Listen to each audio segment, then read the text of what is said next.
and SNLS.news. I'm Mick Murrow with your latest edition of the Liberty Beat. Gold is trading at $1,415, silver at $15.27, and Bitcoin is trading around $10,745. Today's prices are brought to you by InnoScale. Take off with Managed Cloud. Looking for a safe, secure way to store your important files online? Let InnoScale handle it for you. Their high-availability cloud servers are the perfect solution for clients needing one or more secure, scalable servers with built-in hardware failover protection. For details, see them online at innoscale.net. In the news, federal authorities are warning that political radicals may attack people celebrating the 4th of July.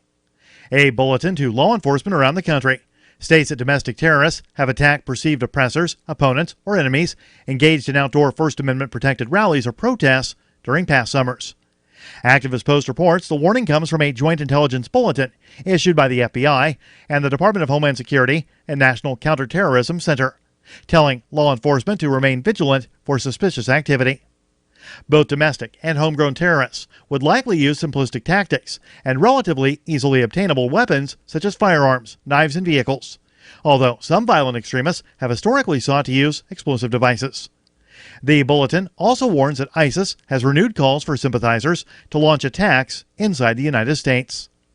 The FBI is currently tracking about 1,000 suspected homegrown terrorists inside the U.S., inspired by foreign terrorist organizations. The Liberty Beat is sponsored in part by Brave Botanicals, high-quality kratom and CBD at reasonable prices with excellent customer service.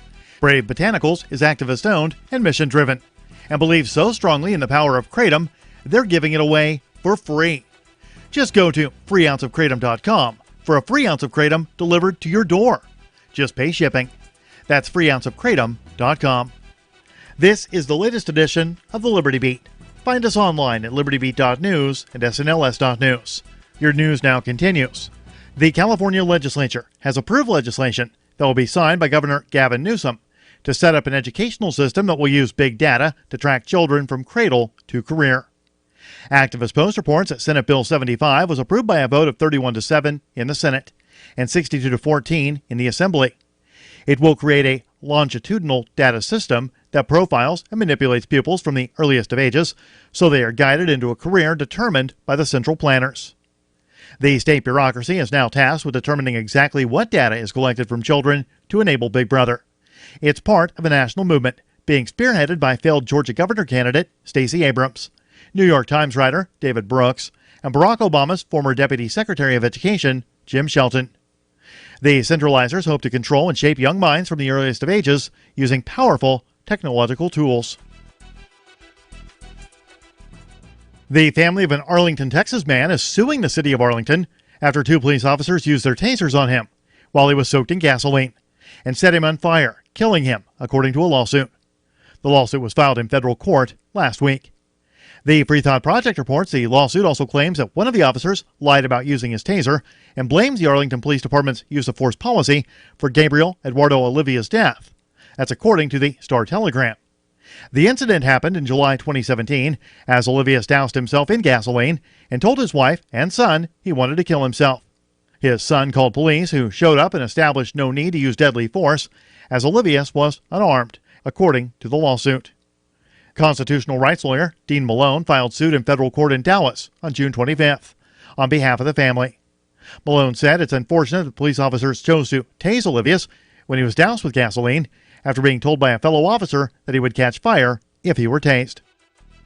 Support for the Liberty Beat comes from the Conscious Resistance Network, featuring videos, news reports, and articles from a spiritual anarchist perspective. Experience the Conscious Resistance at theconsciousresistance.com. How would you like to have your business featured on the Liberty Beat? You can. Just send an email to libertybeat@snls.news for details. This is the Liberty Beat, produced in partnership with SNLS News and listeners like you. The Liberty Beat is online at libertybeat.news and snls.news. I'm Mick Murrow, reporting for the Liberty Beat, reminding you, spread liberty with a smile.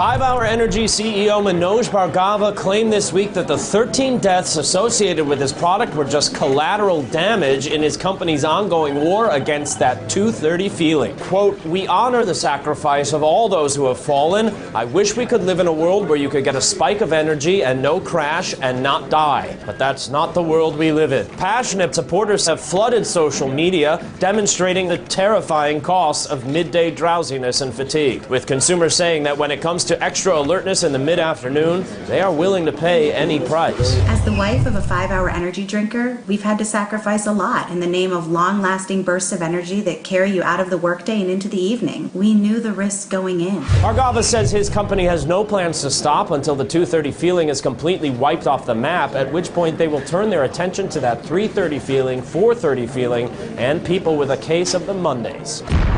This is the Onion News Network.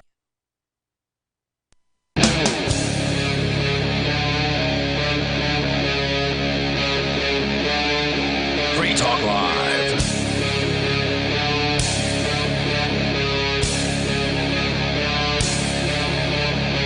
It's Free Talk Live. You're invited to join us here on the radio. The toll-free number for you to take control of the airwaves is 855-450-FREE, like freedom. That's 855-450-3733. We have the Discord on-air call-in line rooms over at discord.lrn.fm. That is a way for you to get on the air with us and sound almost like you're sitting here in the studio with me, Ian.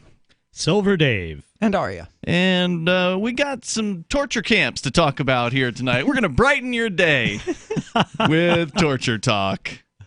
Now, you've got some quotes, Aria, that you've collected from a torture camp somewhere in the world. Some sort of an internment camp, or I don't know if they would be called torture camps, but some people may call them torture camps, depending on the descriptions provided by these children sound like torture camps, for sure. Now, I want to get into some of these quotes, plus I've got a story about some camps as well. Now, we're not saying where these camps are quite yet, but we are going to reveal that.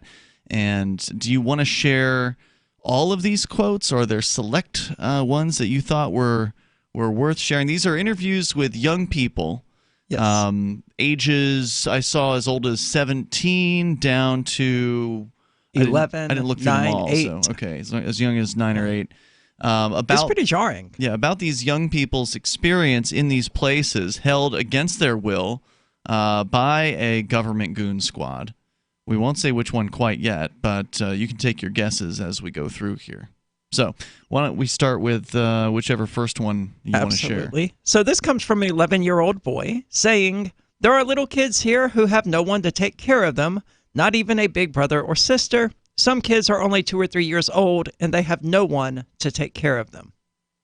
Can you imagine? I mean, your life until you were put in this camp is you had a family, and then you got food. Your family fed you. The sort of the typical things. They spent time with you, and then all of a sudden you end up in a government concentration camp. Your family is taken away from you, and you're just put in a room or something with maybe a cot or a really thin mattress or something like that. And I don't know if they get into they do the indeed. circumstances. All right. The next quote is from a 17-year-old girl who says that I was given a blanket and a mattress, but then at by the way, mattress, for anybody who's actually stayed in a jail facility, the mattress is thin, super thin. Okay, it barely qualifies as a mattress. I suspect that in an internment facility, it's even worse than your typical jail mattress. She's not giving us the details. But then at 3 a.m., the guards took the blanket and mattress. My baby was left sleeping on the floor. That's great. In fact, almost every night, the guards wake us up at 3 o'clock in the morning and take away our sleeping mattresses and blankets. That's torture. They leave babies, even little babies of 2 or 3 months, sleeping on the cold floor. The cold floor. That's what I was going to say. It's probably very cold. A lot of these facilities, and I'm not talking about gulags here. I'm just talking about jails in the United States. A lot of them are kept very, very cold. The excuse for this is that it doesn't foster bacteria. If it's not, if it's cold enough, then it's supposedly more more sanitary or whatever. But it's just straight up for torturing people. That's what it's for. Yeah, isn't the bacteria thing, doesn't that come into play at like the 40-degree mark? Yeah, I don't know. And not like 65 or whatever? Whatever it is, it's probably lower than 65 in some of these places. It's bad. Another boy, 17 years old, says, "We have not been able to shower. The toilet is out in the open in the cage. There is no door for any privacy. There is water." I remember guys telling me at a jail in Massachusetts. I wasn't in jail in Massachusetts. I was in the what we call the Keene Spiritual Retreat here in Keene. And there was one guy, though, who'd been to jail in Massachusetts. He said when he was in a holding cell, they had like dozens of guys in one room, like way more than they should have had in this holding cell. And the toilet was in the center of the room. God, what a terrible place to put it. Everybody who had to go in front of everybody else. And the dude described himself as pee shy, meaning that like if somebody else was watching, he couldn't easily go to the bathroom. It was horrible for him. I can imagine, but eventually, eventually you're gonna have to go, but one is going to get easy. used to that. It wasn't easy for him. But it's in a place where it was just a holding cell, so it wasn't where if he was going to stay in jail for an extended period of time, likely he would have been kept. But that's where the drunk tanks were, like the people that were in there for the overnight or had just been arrested and brought in and hadn't yet been processed. So that's awkward. Jeez, Ralph, come on. This is horrible. What did you have for dinner last night? You're wrecking the whole place. Right. Can you imagine? One toilet in a room with dozens of men. Their holding cell was that large? That's what they said. That's what the guy said. I mean, I don't think he'd lie to me about it. No. And in the middle, too. Because he was telling me about it under the auspices of explaining, that he was pee shy. And so it's very difficult for him to go to the bathroom with, 50 guys watching him from every angle. That would be awkward for anyone, whether they're pee shy or not. Right. Sorry, it's not funny, but it just that's kind of funny. I was relating to what this young person was going through, right? Right. It's funny if you don't actually have to experience it. Yeah. You're probably not laughing like while you're there, but like if you're us sitting here talking. I mean, it was difficult enough to go in front of a jail guard who was watching because we got tested once. We were working in the jail kitchen, and somebody had, I forget what happened. Somebody had gotten. There was something that like triggered the guards to make it so they thought that there were drugs in the jail or something like that. And so, I remember what it was. A dude had a seizure. So one of the guys who was working in the kitchen had a seizure. And because of that, they thought that we might be on drugs. So they pee tested us after our shift in the kitchen. Well, I had just gone to the bathroom because normally I would go before we leave the kitchen, not knowing we were going to be drug tested, within an hour after having. So I'd literally just gone to the bathroom, and then they were like, "Oh yeah, you got to go to the bathroom. You have to pee in this cup because we want to make sure you're not doing drugs." And I'm like, "Well, it's going to be a little while." And they said, "Well, if you don't do it within this amount of time, we'll automatically fail you." Wow. Yeah, so the pressure was on. The pressure is really on. The pressure was on, but I had no pressure down there whatsoever. So it was like, well, I don't know if I'm going to be able to pull this off. Eventually, I managed to, shake enough out at the very end of the hour or whatever. But, there's a dude standing there watching you. You like pee in there, but you didn't quite fill it up to the line, and you're like spitting in there too, just to try. It was almost that bad, but it's not easy when you're used to having some privacy in a bathroom, and then all of a sudden, every aspect of privacy you once had is completely gone. Well, that's part of the psychological warfare. Mm-hmm. Yeah, this actually reminds me of my grandparents. They were in Poland during World War II. They were Jewish. And they had a lot of different traumatic experiences. They actually escaped from a Nazi concentration camp. Wow. And they had a lot of different events. But at one point, one of the things that they did is they were riding a train to go through, they were traveling through Russia. And it wasn't necessarily the cattle cars on the way to the extermination camps. In this case, it was just, people were piling up in these trains to try to get out of the area because, if you were Jewish, the Nazis were coming. Anyway, so my grandfather, they actually wrote the book of their memoirs about this, which I have. I'm actually something that I want to have published someday. But anyway, they talked, my grandmother and grandfather talked about how the train would stop. And when the train would stop, people had to go to the bathroom. But of course, they didn't know how long the train was going to stop. Sometimes the train would stop for 1 minute, sometimes 5 minutes. And so what people discovered is if they had to go to the bathroom and the train started moving again, well, they'd be running to catch up to the train. So people would go out to the woods to go to the bathroom. Instead, they would just get out and they were right next to the train. Sure. And my grandfather described it as turning into somewhat of a comedy because where at once, people were self-conscious and, but I guess when your life matters, and so then eventually people just dropped it right there next to you. Drop the pretense. Yeah. Or whatever. The toll-free number here is 855-450-FREE. You've got several more quotes that we're going to get to. These are young people under the age of 17 all the way down to 8 or 9 years old. Their experiences in a concentration camp. We'll tell you when, we'll tell you where. That's still coming up as well. You can share your thoughts at 855-450-FREE like freedom. This is Free Talk Live.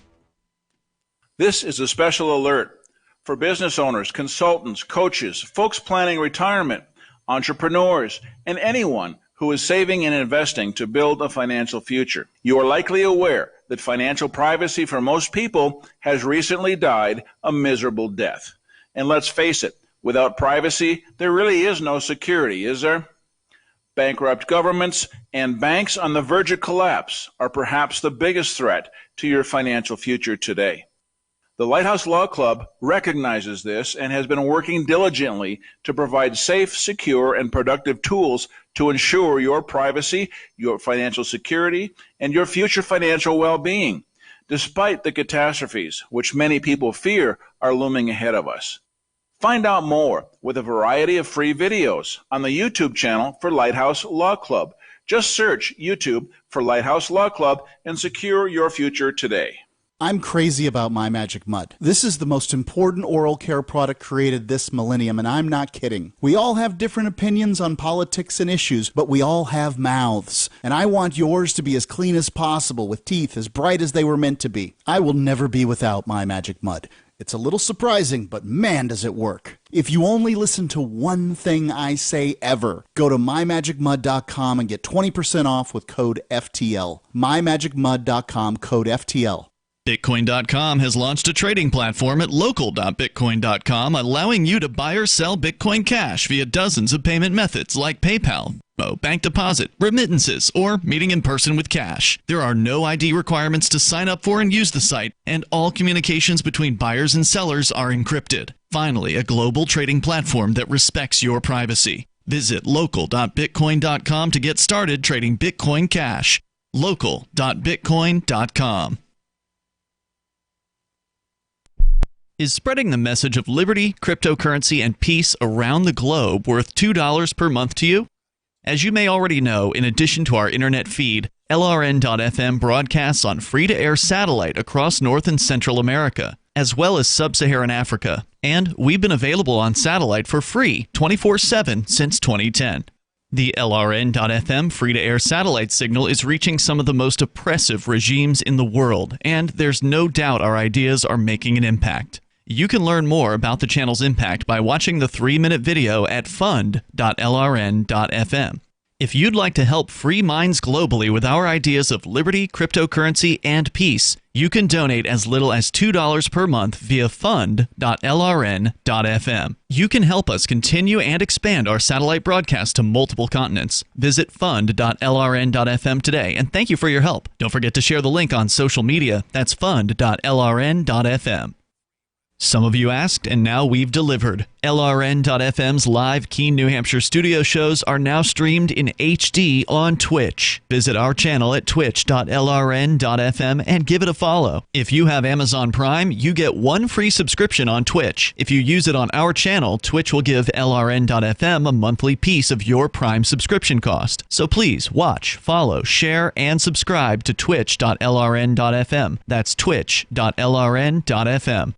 I'm crazy about My Magic Mud. This is the most important oral care product created this millennium, and I'm not kidding. We all have different opinions on politics and issues, but we all have mouths. And I want yours to be as clean as possible, with teeth as bright as they were meant to be. I will never be without My Magic Mud. It's a little surprising, but man, does it work. If you only listen to one thing I say ever, go to mymagicmud.com and get 20% off with code FTL. mymagicmud.com, code FTL. What's up next? Visit the Liberty Radio Network program guide to find out at shows.lrn.fm. That's shows.lrn.fm.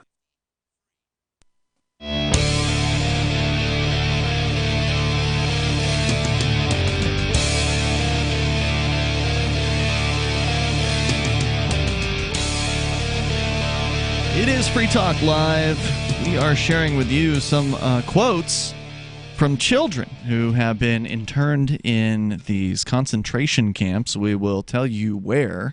After we go through some of these quotes, we'll get into that. And then we'll also take a trip over to some other concentration camps elsewhere in the world, and we'll compare and we'll contrast. And at least from the outside, although some of us have been held in various different facilities over time. I don't know about you, Aria. Have you been in a jail facility? Oh, yes. Okay. Down Contempt in Mississippi? of court. Yes. Oh, wow. All right. How many days? 3 was the longest day. Okay. 3-day contempt charge? Yeah. What did you do? How did you upset the judge? off. Nice. That's always what it is with me and judges. That'll happen. That'll happen. And they don't care much for that. Nope, they really don't. And they can put you in a jail cell for basically as long as they want to with the contempt, because it's what they call an inherent power of the court.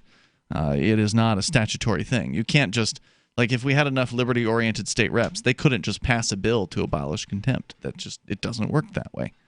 It's like interesting. It's just a power of the court system. It's just something that they can do. So they just proclaimed that they could do it. Yeah, because they can, and they've done it for so long. Judges have the power of contempt. Well, on the next time that this happens, I think I'm going to require them to define contempt, because I don't necessarily have contempt. I just don't have respect. And those are very different things. There's a subtle difference there. It's like, I don't respect you, but right. I don't necessarily have hate contempt for you either. Right. I pity you, honestly. It's sad to see people who otherwise would be, productive folks in these places that are wasting their lives away, basically doing these pointless bureaucratic tasks. I mean, it's a shame. It is. Right? So we're going to get back into the quotes from the youngsters, children actually held in these facilities, but I also want to make sure that you know about Bitcoin.com. We were just talking about it off the air, Aria. It's a new site. There's some bugs that they're ironing out over there at local.bitcoin.com. I should say Bitcoin.com is not new. That site's been around for years, but they just launched local.bitcoin.com, and that is where you can buy, sell Bitcoin Cash. So buy or sell, it's up to you. And there's different payment methods that you can use: PayPal, Venmo, bank deposits, remittances, or even cash in person. Plus, the communications with buyers and sellers are encrypted, so the site administrators don't even know what you're saying. That's a good thing. And also, they don't hold your Bitcoin Cash for you. That's in a wallet that you control. And then when you get into a trade with somebody, you have to fund the escrow. The escrow still doesn't go onto the site. The escrow is just a smart contract. So it's very, very nice. I have used it to buy and to sell at this point. But they need more users. They need more volume. They need more liquidity. They definitely need more. So go check it out over at local.bitcoin.com. You can get signed up, and there's no IDing either. You don't have to ID, at least as far as creating an account on the site. Like, if you want to buy from me, I'm going to ask to see your ID, just because I've been selling Bitcoin online for a long time, and I know a lot of them. I won't say I know all the scams, but I know a lot of them. And so I do require it. But so the individual sellers may have certain hoops that you have to jump through. But the site itself does not require any know your customer information, which is very cool. So it's probably one of the most private ways to buy and sell Bitcoin over at local, or Bitcoin Cash, I should say, local.bitcoin.com. All right, let's get into another one of these quotes. All right. Well, a 12-year-old boy has this to say: "I'm hungry here all the time. I'm so hungry that I have woken in the middle of the night with hunger. Sometimes I wake up from hunger at 4 in the morning. Sometimes at other hours. I'm too scared to ask the officials here for any more food. even though there is not enough food here for me. Wow. So the kid he's starving. Yeah, well, he's a 12-year-old kid. I mean, they need a lot of food. Sure. They're growing, right? So that's tough because, I mean, again, all I can do is relate to the time that I spent in jail, which is, for civil disobedience. It was here at the Cheshire Spiritual Retreat. It was by comparison to other jails, probably one of the better jails. That's what I hear. It's true. I mean, unless it's gotten a lot worse in the last decade, it's still run by the same guy, so I suspect it hasn't gotten too much worse. It's one of the more humane jails, if you can say that. Like they do a better job of hiring guards that are like less likely to be psychopaths.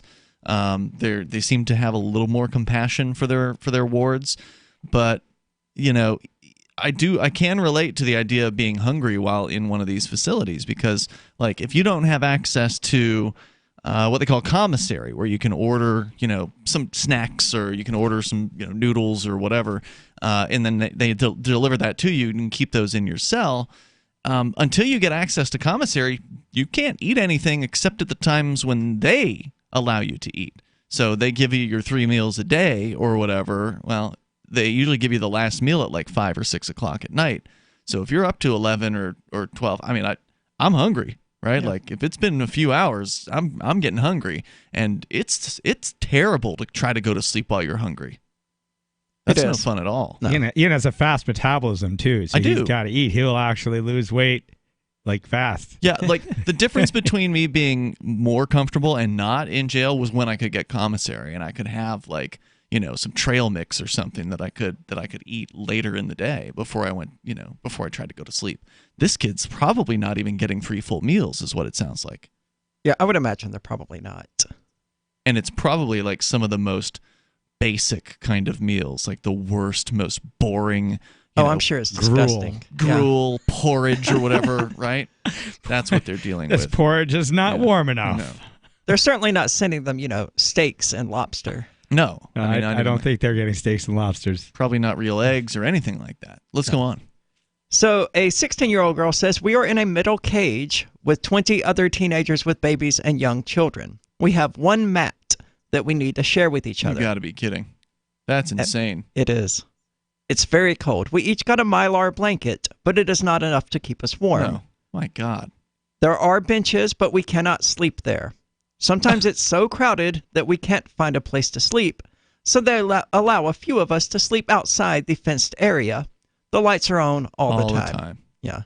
That's generally considered torture. Like when you look at conditions of, they kept Bradley Manning, now Chelsea Manning. They kept Bradley when she was Bradley Manning. They kept her initially in very torturous conditions where the lights were on all the time. There were constant like slamming doors in the facility. There's just all this cacophony, this noise that's going on just to drive you insane. I mean, because if you don't have lights out time and there's no windows, you're in a cell where you're completely walled in. You have no idea. You don't have a watch. You have no idea. The lights don't turn out at night. You have the circadian rhythms get thrown off, right? These sort of natural rhythms that human beings have where, oh, look, the sun's going up, it's coming down. That's sort of like a natural thing to sleep when the lights go down. Totally torture. Right. And when you can't see the sun has come up or gone down and you don't know what time it is, right, and you have nothing to entertain yourself, it is very torturous. I totally That's what agree. they're talking about here. And worse, because it's cold, right? So not only do you not know what time it is, the lights never go off, it's cold, and you're in a cell with 20 other people sharing one cot. And they're 12 years old. If you like torture, thank your government. The toll-free number here is 855-450-FREE. Well, whose government is this? Whatever government it might be. Yeah, we got to get into that part of the story, but there's more quotes from some of these youngsters in a internment facility coming up. Don't you hate that feeling in the pit of your stomach when the police pull you over? Most people have no idea how to handle it properly, and they promptly get fed into the municipal fee-generating meat grinder. Or maybe you recall that feeling you get when you go to the mailbox and see one or more letters from the IRS. You get a sense of impending doom, don't you? So let me ask you, if you could learn how to use the law to beat the IRS, traffic tickets, almost any courtroom scenario, collectors, credit card debt, and even mortgage debt because of fraud perpetrated against you, would that be worth knowing about? Don't laugh. Investigate. Check out the life-changing benefits of the Lighthouse Law Club at their website, lighthouselaw.club. That's lighthouselaw.club. And while you're at it, visit the Lighthouse Law Club YouTube channel. You might be in for a pleasant surprise. NASA announced the discovery of a mile-wide asteroid this week that could potentially trigger a global level of extinction, forcing upscale fashion retailer Nordstrom out of business. Researchers confirm that the celestial object is traveling at speeds exceeding 29,000 miles per hour, threatening to slam into the planet with more than 1 million megatons of force, enough to jeopardize operations at all 117 full-line Nordstrom locations. Unless we can find some way to divert or intercept the asteroid, all 7 billion people on Earth, including all 62,500 Nordstrom employees, may die. Even if the asteroid breaks into smaller pieces upon entering to the atmosphere, a death toll as low as several hundred million could still slow foot traffic in stores and reduce online orders from Nordstrom's subsidiary, Hot Look. Humanity is surprised it still hasn't figured out an alternative to letting power-hungry assholes decide everything, and a magical office worker is able to turn everything he touches into more work for his colleagues.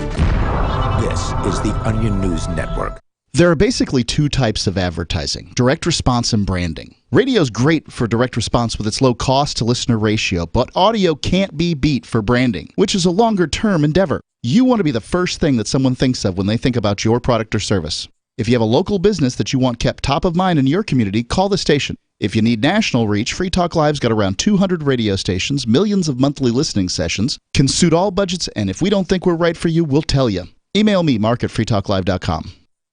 So you've heard all 3 hours of the latest episode of Free Talk Live, and you're still hungry for liberty-oriented audio content? Did you know that we have another 24/7 audio stream at LRN.FM? The Liberty Radio Network airs the latest episodes of some of the best liberty-oriented podcasts on the internet around the clock. In addition to recorded content, you'll also hear live shows like Free Talk Live, originating from our Keene, New Hampshire studio. So listen anytime at LRN.FM. That's LRN.FM. Would you like to hang out with Penn Jillette? He's keynoting Freedom Fest this year. I, for one, am thrilled. Freedom Fest is the largest liberty-oriented gathering in the world. They take a Big Ten approach with libertarians, conservatives, liberals, anarchists, and just open-minded people mingling together to hear real debates, share real solutions, and converse freely. This year's theme is the Wild West, a time of liberty and opportunity, or a time of anarchy and violence. Maybe both. Go to freedomfest.com/FTL and get your tickets now. freedomfest.com/FTL.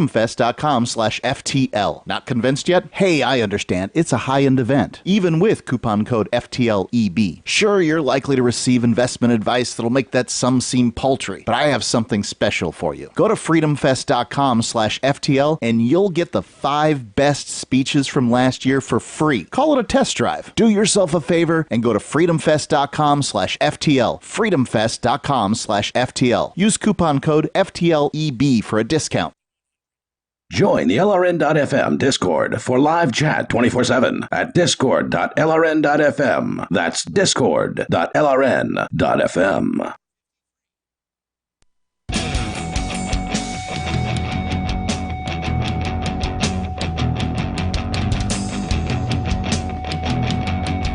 It's Free Talk Live. You're invited to join us here.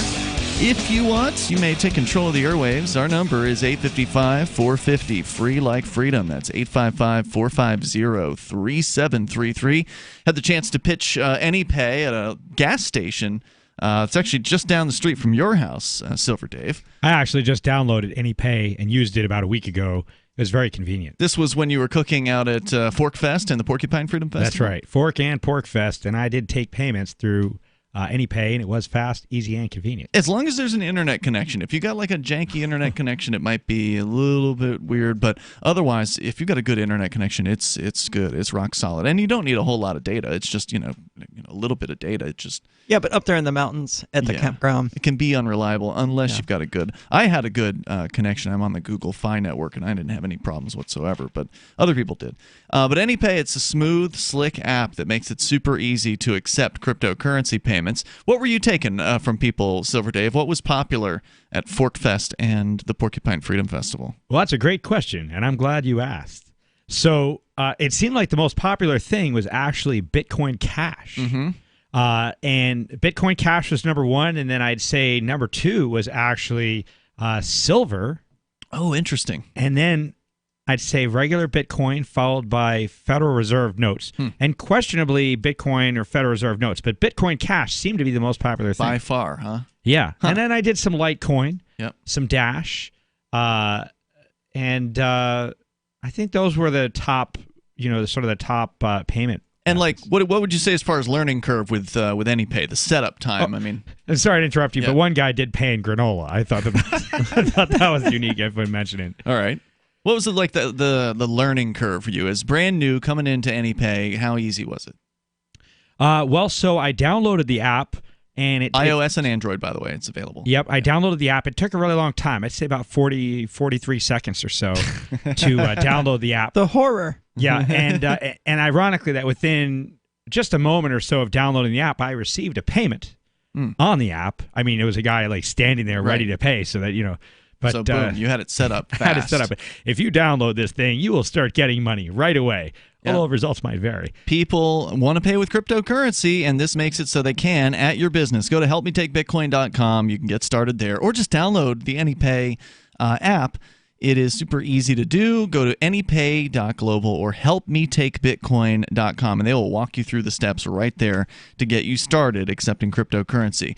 Now, back into the concentration camps where young people are telling us, or telling someone, we'll get into who they were talking to allegedly and where these people were in just a few moments, but more quotes from young people. Aria, you were sharing those with us. Yeah, so this one comes from a 15-year-old girl saying that I started taking care of a 5-year-old in the icebox after they separated her from her father. The icebox does not sound like that does not sound place. like where you want to go. No. I mean, unless you're a dead fish. Yeah, you wouldn't want to put a 5-year-old in an icebox. That sounds really scary. Yeah. I did not know either of them before that. She was very upset. The workers did nothing to try to comfort her. I tried to comfort her, and she has been with me ever since. Oh. She sleeps on a mat with me on the concrete floor. We spend all day, every day in that room. There are no activities, only crying. Wow. Just horrific conditions. Right. Not being educated at all. Just thrown into this room. You are not a human being. You are not treated as though you are a human being in these facilities. No. Absolutely You're just disgusting. A thing to be barely kept alive in the bare minimum of circumstances. And even in many of these cases, they don't do a real good job at keeping people alive in some of these facilities. Yeah, we've been hearing about people dying in these camps all year. Okay, you've given away the time. You've given away the time frame now, so now you know that it's more recent. Okay, so this this isn't where this isn't and the when 1940s. Is this happening? Okay, so we got the when. Go ahead. Once I needed clean clothes for my baby because she threw up. But when I asked for them, I was told they didn't have any available. She is still in the same dirty clothes. Gross. It's a 17-year-old girl who said that. Crunchy. That's awful. Yeah, it is. There are so many horror stories here involving babies. Yep. The day after we arrived here, my baby began vomiting and having diarrhea. I asked to see a doctor, and they did not take us. I asked again the next day, and the guards said, she doesn't have the face of a sick baby. Oh, my God. She doesn't need to see a doctor. These are experts. Yeah, clearly.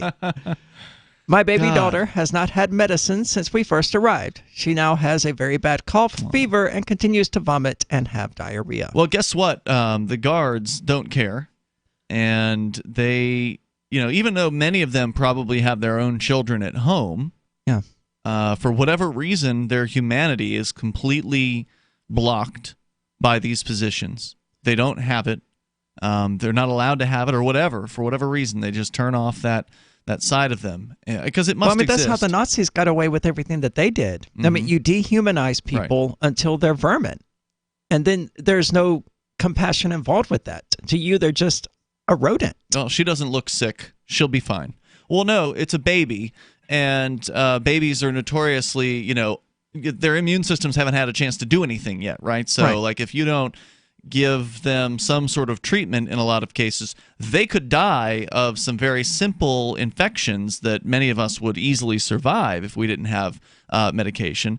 The baby doesn't have the ability to, have the defenses to do that kind of thing. But if the baby dies, then it's not like the guards will be held liable. The guard, even if there's a lawsuit brought against this facility that is somehow successful, the guards themselves will not be the ones who pay the suit. It'll be the taxpayers who end up footing the bill for the dead baby. And the guard may be fired and then just unlikely go but it to could work happen. somewhere else doing exactly the same thing.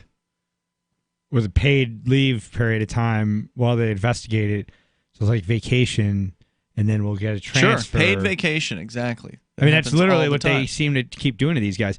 Cops get it all the time, so why would the prison guards be any different? And I agree with you. They essentially dehumanize people to get soldiers of all governments, globally, in order to get people to not feel bad about doing terrible things to people from these other places. And I mean, just because we're here, Afghanistan, I think about this all the time. I feel like, Americans have been propagandized to believe that the people in Afghanistan are these horrible people that use their babies and wives as bullet shields.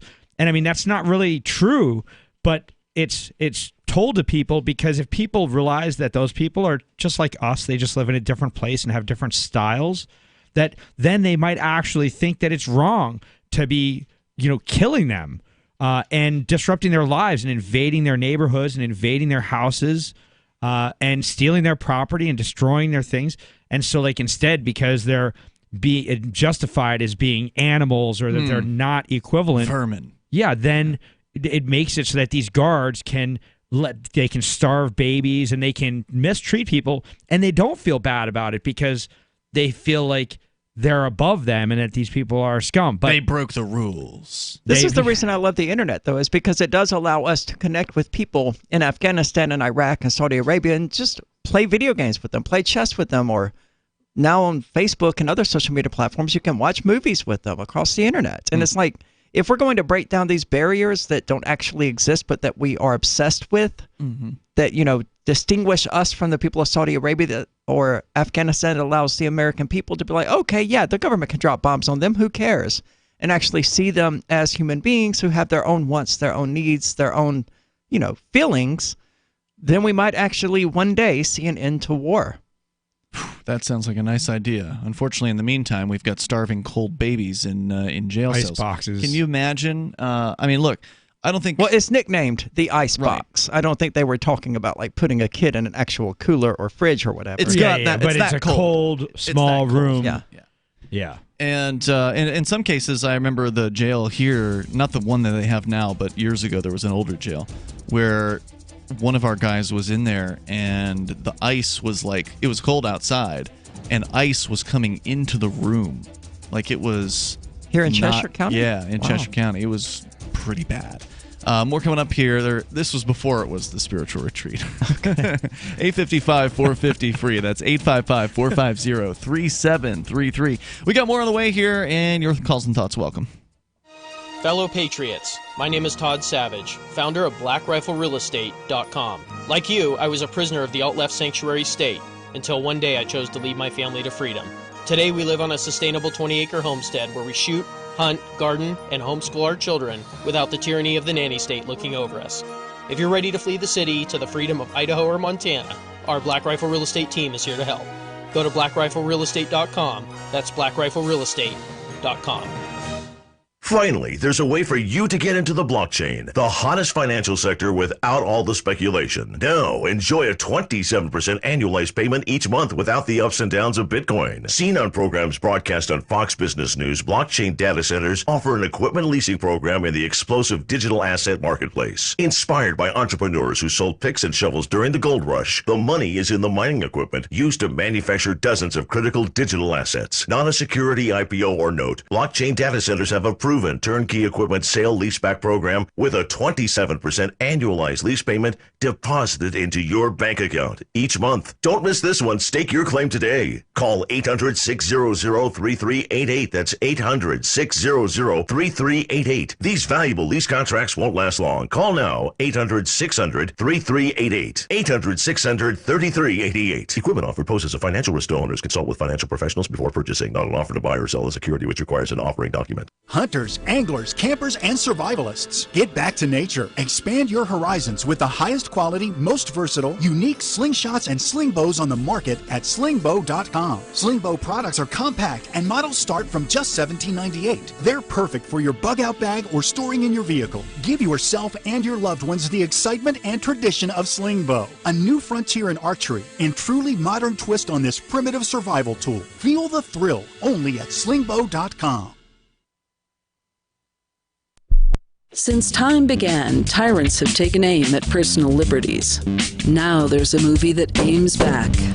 The government has no more right to tell us what to put in our bodies than they have to take our guns or tell us what books we can read. 6 drug police were eaten by bears while raiding a marijuana farm. On your knees, you dirty hippies! Jesus. On your knees! What's the problem, officer? Today, many cops who enforce pot laws do so only because it provides them with cushy jobs, good benefits, and a chance to push people around. I was an undercover narcotics officer. The drug war is nothing but a farce. The Second Amendment says you gotta keep you and your gat intact. Guns and Weed, The Road to Freedom. A film by Michael W. Dean and Nima Vadati. DVD available now at gunsandweed.com or on Amazon. That's gunsandweed.com. Makes the perfect gift. Remember, that's gunsandweed.com. If you want to know the latest about Free Talk Live before we go on the air, all you need to decide is how you want it delivered. It's your choice. Visit news.freetalklive.com to receive our usually weekly news updates by email. Plus, we have a Twitter account at twitter.freetalklive.com, and you can follow us on the decentralized Mastodon platform at toot.freetalklive.com. So please follow us at toot.freetalklive.com and sign up for our emails at news.freetalklive.com.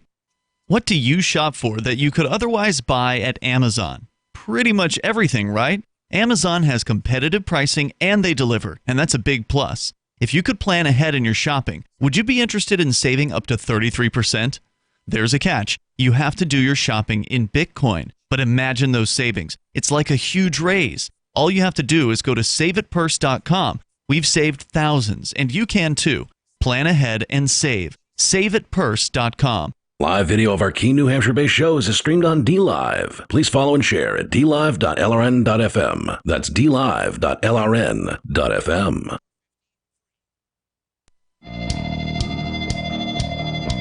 It is Free Talk Live. You may dial toll-free here. Bring up whatever's on your mind. Our number is 855-450-FREE. That's 855-450-3733. And we have the Discord call-in line rooms over at discord.lrn.fm. And that's where you'll sound almost like you're sitting here in the studio with us. We're talking about concentration camp experiences. And Aria has some that she's been sharing with us from some kids, and we're going to continue with those here in just a moment. But I do want to say thank you first to Dobby Barker, who is the Muslim agorist. He is a Free Talk Live Platinum Amplifier. That means Dobby is contributing $25 a month to the Free Talk Live AMP program at ampamp.freetalklive.com. That's where you can go to get signed up. Now, he's doing $25 a month. We don't ask for that. That's way and above and beyond what we ask. We ask $5. Which you can do over at amp.freetalklive.com. Advertise, market, promote. The idea is you send $5 a month in. We then use that to invest into Free Talk Live so we can get on more radio stations, now on over 200 stations, coast to coast and beyond in the United States. And it's thanks to listeners like Dobby and like you for becoming an amplifier over at ampamp.freetalklive.com. And yes, you can use credit card, and you can use PayPal, and you can use Bitcoin BTC to get signed up and help us spread the ideas of liberty and peace and cryptocurrency as far and as wide as we can. So please go to amp.freetalklive.com. As we continue here, Aria, you were sharing with us about a child being kept in what they call the ice box, which we haven't really, it hasn't been described to us exactly what that means, but it's easy enough to extract or extrapolate from the name, and knowing that a lot of these internment camps will keep the rooms very, very cold, like quite it can't be pleasant. Yeah, quite uncomfortably cold. And then you're given limited clothing. You're given, as one of these young people was describing, a room in which you have apparently one cot shared by 20, or one mattress shared by 20 different people. Yeah. So what, you get like an hour a day that you can lay down on the mattress? Otherwise I imagine you can it lay probably works out more to the largest person there gets the cot. more time. Yeah. Yeah, that's probably true. And because, like you said, you're dealing with a room full of young people, children and teenagers, and apparently babies as well that are being ignored. You just read a quote from a mother who has to sit there and watch as her child suffers because it's sick, but they're not giving, the guards won't acknowledge that it's sick, so they're not calling a doctor in to look at the baby with the mother having these concerns. Imagine just having to sit there. Now, I don't know if, Dave, are you a parent? I'm not. You're not. Okay, so this is one of the few nights of the week where we actually have no parents sitting on the air. But I know how important kids are to their parents, right? Like, they're like the most important thing in the world. You hear parents talk about this all the time, right? Like, their kid changed their life and that it's, the most important thing. And imagine having to sit there and watch as your child suffers and you can't do anything about it. Because if you're on the outside, you can go and run to CVS and grab some aspirin, or you can you can go out and do what you need to do. You can call over your family if you need help watching the kid. There's so many different options for people on the outside of these facilities, but on the inside, you're at the mercy of these inhumane guards, who in this case were like, "Oh, yeah, baby doesn't look sick. We're not calling a doctor." It gets worse. I'm sure it does. But just imagine having to sit there and be completely powerless. All you can do is beg these other people for help, and they don't want to help. And you just have to watch. Eventually, you may watch your child die in front of you. I can't relate to kids, but I think about this in the context of my cats. Or anybody that you care about. I would be breaking a guard's neck. Yeah, sure. I mean, or getting my neck broken. Well, of course, if you one do of the that, two is going to happen. Right. If you do that, then you'll be dead, and your baby will then be in their hands completely. So potentially, but there is that chance that you might be able to escape. There isn't a large chance, but I suppose there's always a chance. Yeah, that's true. That's true. Well, I mean, how many kids would it take to overpower the 4 to 5 guards that are probably actively overseeing them? I don't know. Well, that's a good question. I'll tell you what. Planned, well-executed effort incorporating 3 basic principles of speed, surprise, and violence of action, they might have a better chance. Yeah. See, I still think we need people who are armed wherever these places are to go and shut these facilities down. From the outside. Yes. Is what you're saying. Because you've got a problem. Because this is happening where people exist. Right. Right. There's towns surrounding these facilities. Why aren't those people going there with guns and shutting this crap down? Well, because they're afraid of probably being destroyed by the U.S. Oops, I just said where it was. The U.S. This is the United States. Whoa! I took great care to phrase that. Surprise. Yes, this is the United States government doing this to people. Right. These are federal immigration camps. Yeah. Is that right? They are. They are ICE detention camps because you're not supposed to call them concentration camps. No, for some reason. no. They're They not call human it an beings. ICE camp. And these are people who are trying to escape problems where they came from, and they came to a place where they thought that they could have a chance.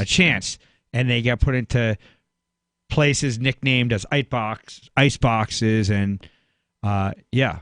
Well, you know what else is you just said that kind of rings my bell a little is, why are people not taking action to help defend their fellow man or woman? To be fair, some of them have. I read a story today. I didn't actually fully read the story because I was doing other things, but evidently 200 Jews showed up at one of these centers and did shut it down. Really? Really. Wait, like within the last year? Within today, I believe, is when it happened. What do you mean 200 Jews? 200 people who are Jewish. From like a particular one general location? I don't know, Matt. All I know is they were Jewish. Okay. They said they were Jewish. Okay. And they how said, did they shut it down? I'm not sure. Like I said, I didn't get a chance to read the full article. Huh. But yes, they said essentially that when we said never again, we meant it. Because I feel like this sounds a lot like Nazi Germany treatment. This, as you were talking. It certainly does. Common Dreams has an article here from yesterday. That's, I believe, a lefty kind of website. Says here, never again, hashtag never again is now. 36 arrested as hundreds of Jewish protesters block road to migrant detention center.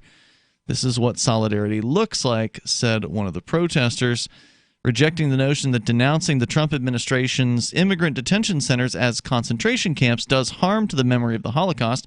200 Jewish people demonstrated at a facility in New Jersey Sunday evening and demanded the release of thousands of immigrants in U.S. custody. Grassroots group Never Again Action called for, it's a strange name, called for all detention centers to be closed and for the U.S. government to protect asylum seekers and undocumented immigrants instead of sending Immigration and Customs Enforcement, ICE, into communities where the agency has arrested hundreds so far this year in raids. The group reported that 36 participants were arrested for blocking the road to the Elizabeth Detention Center in Elizabeth, New Jersey. Quote, this is Rebecca Oliver, one of the arrested demonstrators. She says, I have to do whatever is in my power to disrupt ICE, to close these camps, to provide permanent protection, and to ensure that never again means never again, she said.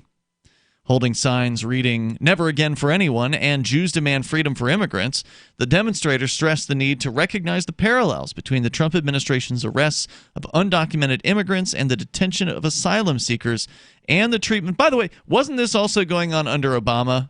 It was. Yeah. I just want to make sure we're clear on that. Trump's just continuing the already existing policies. Maybe he's ramping it up. I'm not sure about that. But the torture and the kidnapping of human beings has been going on a lot longer than, and people love to try to make like there's a difference between this president or that president. They're owned by the same people.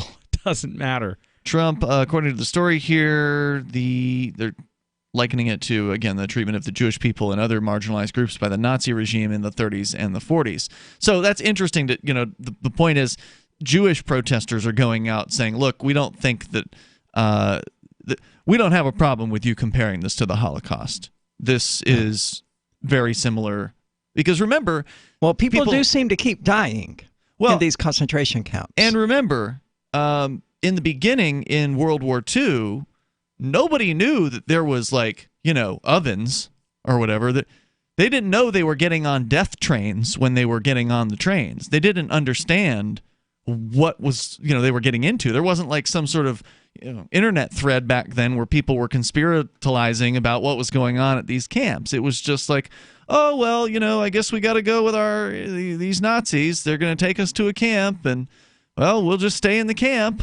And they didn't know that they were going to be exterminated. And here's the thing, that people are scared of their own tale, and that people just like, you said people rarely, do something about it. Well, part of it is that they risk their own getting in trouble to take action, and most people are more concerned about themselves than helping other people, and they'll avoid trouble and just accept watching their neighbors be taken just because they're scared it'll happen to them too. Sure, absolutely. Yeah. People don't want to pop their head up.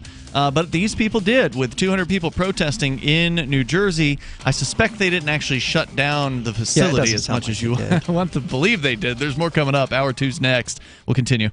She's such a beautiful little puppy. I mean, we walk around the block, and neighbors always say, her hair is so beautiful. Healthy and shiny and glossy. DINOVITE.com. Fatty acids, omega-3s, and omega-6s are great for healthy skin and soft, shiny coats. I would really recommend people starting their puppies on Dynovite before they get into what I would call the misery index. Bad skin, bad ears, bad breath. Because if they're getting all their vitamins, micronutrients, microbials from the beginning, then you're not going to run into the problems associated with the allergies, grass, pollen, dust, dirt, fleas, ticks, you name it, and the itching and shedding down the road. Our vitamins and enzymes replace the nutrients cooked out of most commercial dog foods. Dynovite for life. This is Ed Lukasevic and Cindy Lukasevic, inviting you and your pets to Dynovite. 859-428-1000. DINOVITE.com. Looking for a great real estate investment? Consider New Hampshire, which is ground zero for the Liberty Movement. Your first call should be to Mark Worden from Porcupine Real Estate. He's more than just a real estate agent. He's your New Hampshire concierge. Where are the best places to live? Do you want farm, city, the burbs, or forest? Do you want a duplex or multifamily building so that renters pay your mortgage? There are homes in all price ranges in New Hampshire, and Mark can help with financing too. Invest in Liberty and property. Mark Worden can help. PorcupineRealEstate.com. There are lots of ways to listen to Free Talk Live. Our podcast has been around since podcasts began, and now the FTL feed is loaded with content besides our full show archives. Did you know that we make it easy for you to customize your podcast subscriptions? We have different feeds, one that includes only our full shows, one with just the Daily Digest, and one with just the Edgington Post. You decide what you listen to. It's quick and easy to customize your feeds at feeds.freetalklive.com. That's feeds.freetalklive.com. You're listening to the live edition of Free Talk Live. Hour number 2 is next after the news here on the Liberty Radio Network at LRN.FM. This is the Liberty Beat, your daily source for Liberty news and activist updates. Produced in partnership with SNLS News and listeners like you. Online at libertybeat.news and snls.news. I'm Mick Murrow with your latest edition of the Liberty Beat. Gold is trading at $1,415, silver at $15.27, and Bitcoin is trading around $10,745. Today's prices are brought to you by InnoScale. Take off with Managed Cloud. Looking for a safe, secure way to store your important files online? Let InnoScale handle it for you. Their high-availability cloud servers are the perfect solution for clients needing one or more secure, scalable servers with built-in hardware failover protection. For details, see them online at innoscale.net. In the news, federal authorities are warning that political radicals may attack people celebrating the 4th of July. A bulletin to law enforcement around the country states that domestic terrorists have attacked perceived oppressors, opponents, or enemies engaged in outdoor First Amendment protected rallies or protests during past summers. Activist Post reports the warning comes from a joint intelligence bulletin issued by the FBI and the Department of Homeland Security and National Counterterrorism Center, telling law enforcement to remain vigilant for suspicious activity.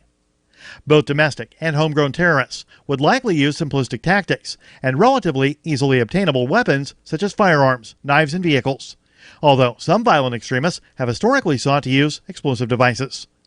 The bulletin also warns that ISIS has renewed calls for sympathizers to launch attacks inside the United States. The FBI is currently tracking about 1,000 suspected homegrown terrorists inside the U.S., inspired by foreign terrorist organizations. The Liberty Beat is sponsored in part by Brave Botanicals, high-quality kratom and CBD at reasonable prices with excellent customer service. Brave Botanicals is activist-owned and mission-driven and believes so strongly in the power of kratom, they're giving it away for free. Just go to freeounceofkratom.com for a free ounce of kratom delivered to your door. Just pay shipping. That's freeounceofkratom.com. This is the latest edition of the Liberty Beat. Find us online at libertybeat.news and snls.news. Your news now continues. The California legislature has approved legislation that will be signed by Governor Gavin Newsom to set up an educational system that will use big data to track children from cradle to career. Activist Post reports that Senate Bill 75 was approved by a vote of 31-7 in the Senate and 62-14 in the Assembly. It will create a longitudinal data system that profiles and manipulates pupils from the earliest of ages so they are guided into a career determined by the central planners.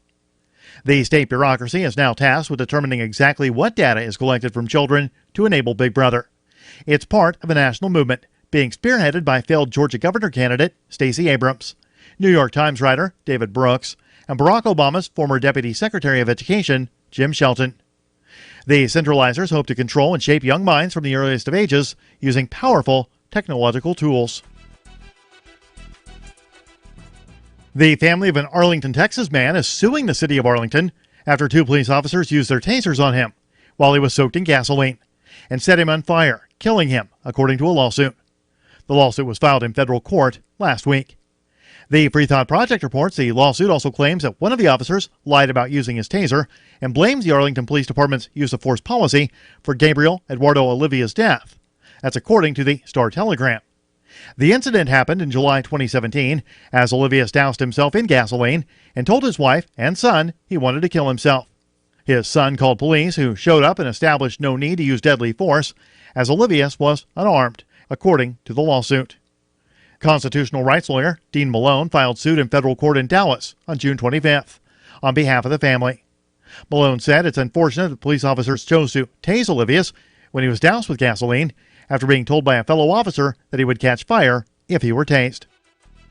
Support for the Liberty Beat comes from the Conscious Resistance Network, featuring videos, news reports, and articles from a spiritual anarchist perspective. Experience the Conscious Resistance at theconsciousresistance.com. How would you like to have your business featured on the Liberty Beat? You can. Just send an email to libertybeat@snls.news for details.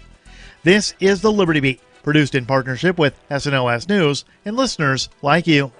The Liberty Beat is online at libertybeat.news and snls.news. I'm Mick Murrow, reporting for the Liberty Beat, reminding you, spread liberty with a smile.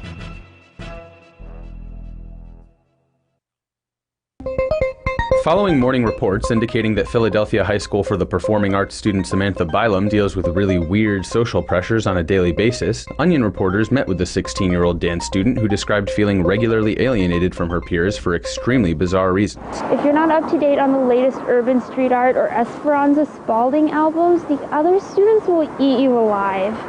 It can get pretty brutal. Just the other day, everyone cut class to go watch the $1 Million Quartet musical at the Forest Theater, but nobody told me. Now I'm the only one that hasn't seen Lance Guest's rendition of Folsom Prison Blues. It's humiliating. According to Bylum, the school year shows no sign of letting up as she continues dealing with the everyday stresses of auditioning for the school's production of My Fair Lady, keeping up with the latest punk Afrofusion dance groups, and not having enough fishnet sleeves to wear throughout the week. Honestly, I don't know how the other students deal with it. Keep checking theonion.com for more as this story develops. This is the Onion News Network.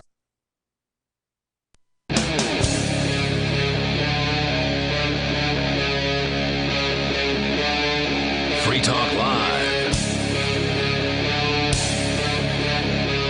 It's Free Talk Live. We're launching into the second hour of the program.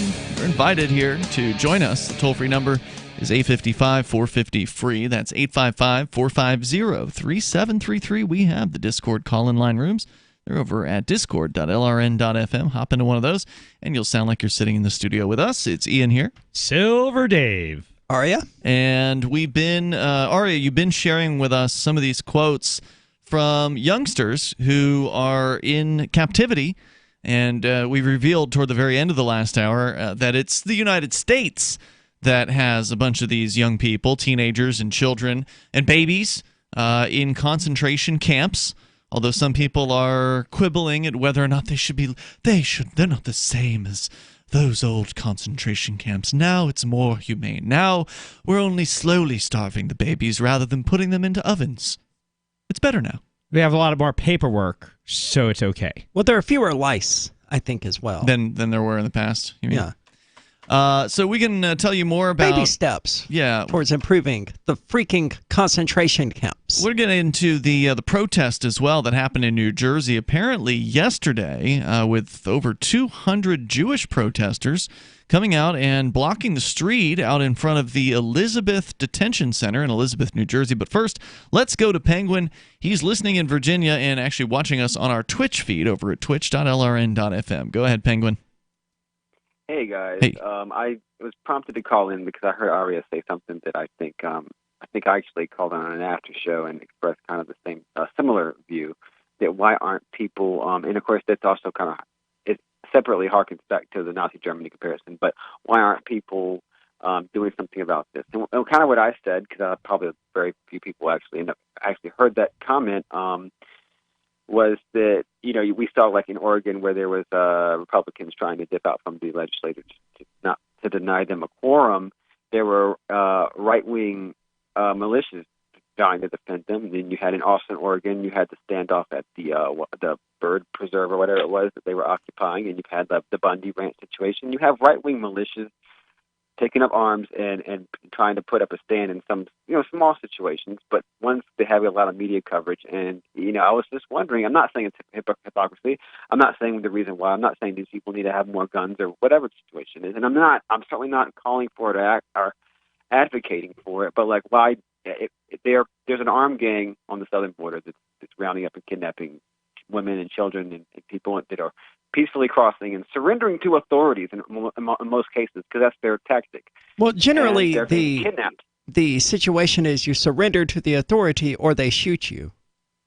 Well, they have to eventually, but I think their plan is actually surrender and issue the ask for the asylum claim, which they're peaceful people that are asking to be let in because of their situation, which is absolutely horrific. Just for them to have the impetus to make that kind of dangerous trek through Mexico of all places. So wait a minute, you're saying that people actually want to go into these camps?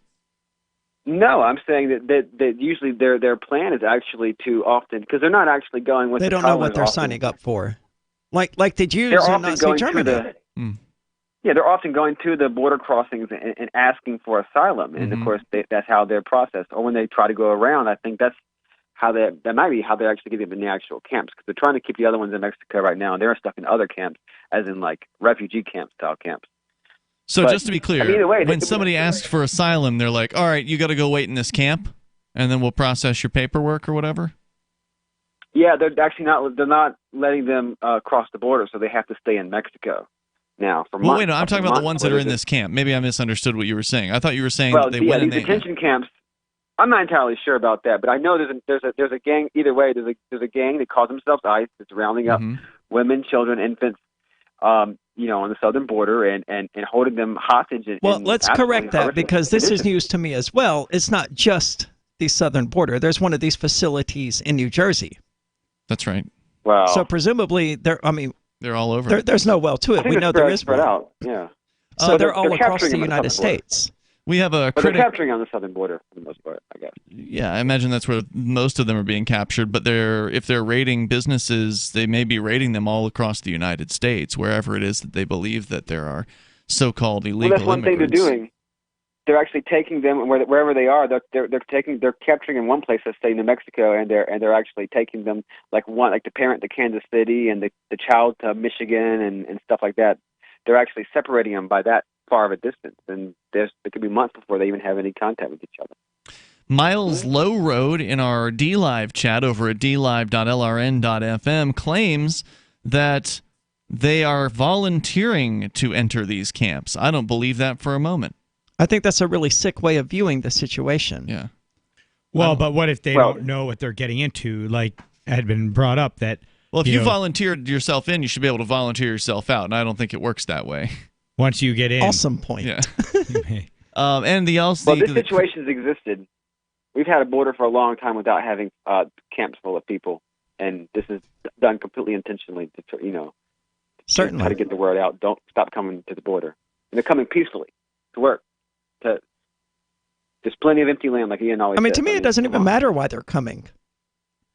Miles Lowroad also says, why are we not holding accountable the people who are dragging their kids through such experiences, blaming basically the parents for putting their kids through this experience, as though it's their fault how the bureaucrats are starving them and putting them in ice lockers and whatever else. I don't know how to respond to that level of inhumanity. Right, because we have no choice. Yeah, well, what Miles doesn't understand is that these parents are trying to get their kids out of a bad situation. They're trying to leave a place that, maybe they're going to get murdered in the middle of the night by some drug gang or whatever, or corrupt cops, or, there's all kinds of... Honduras, for instance, is an incredibly corrupt country with a huge amount of drug gang violence. A lot of these people want to get out of these places. I mean, could you blame them for that? For okay, well, if we stay here, we might die.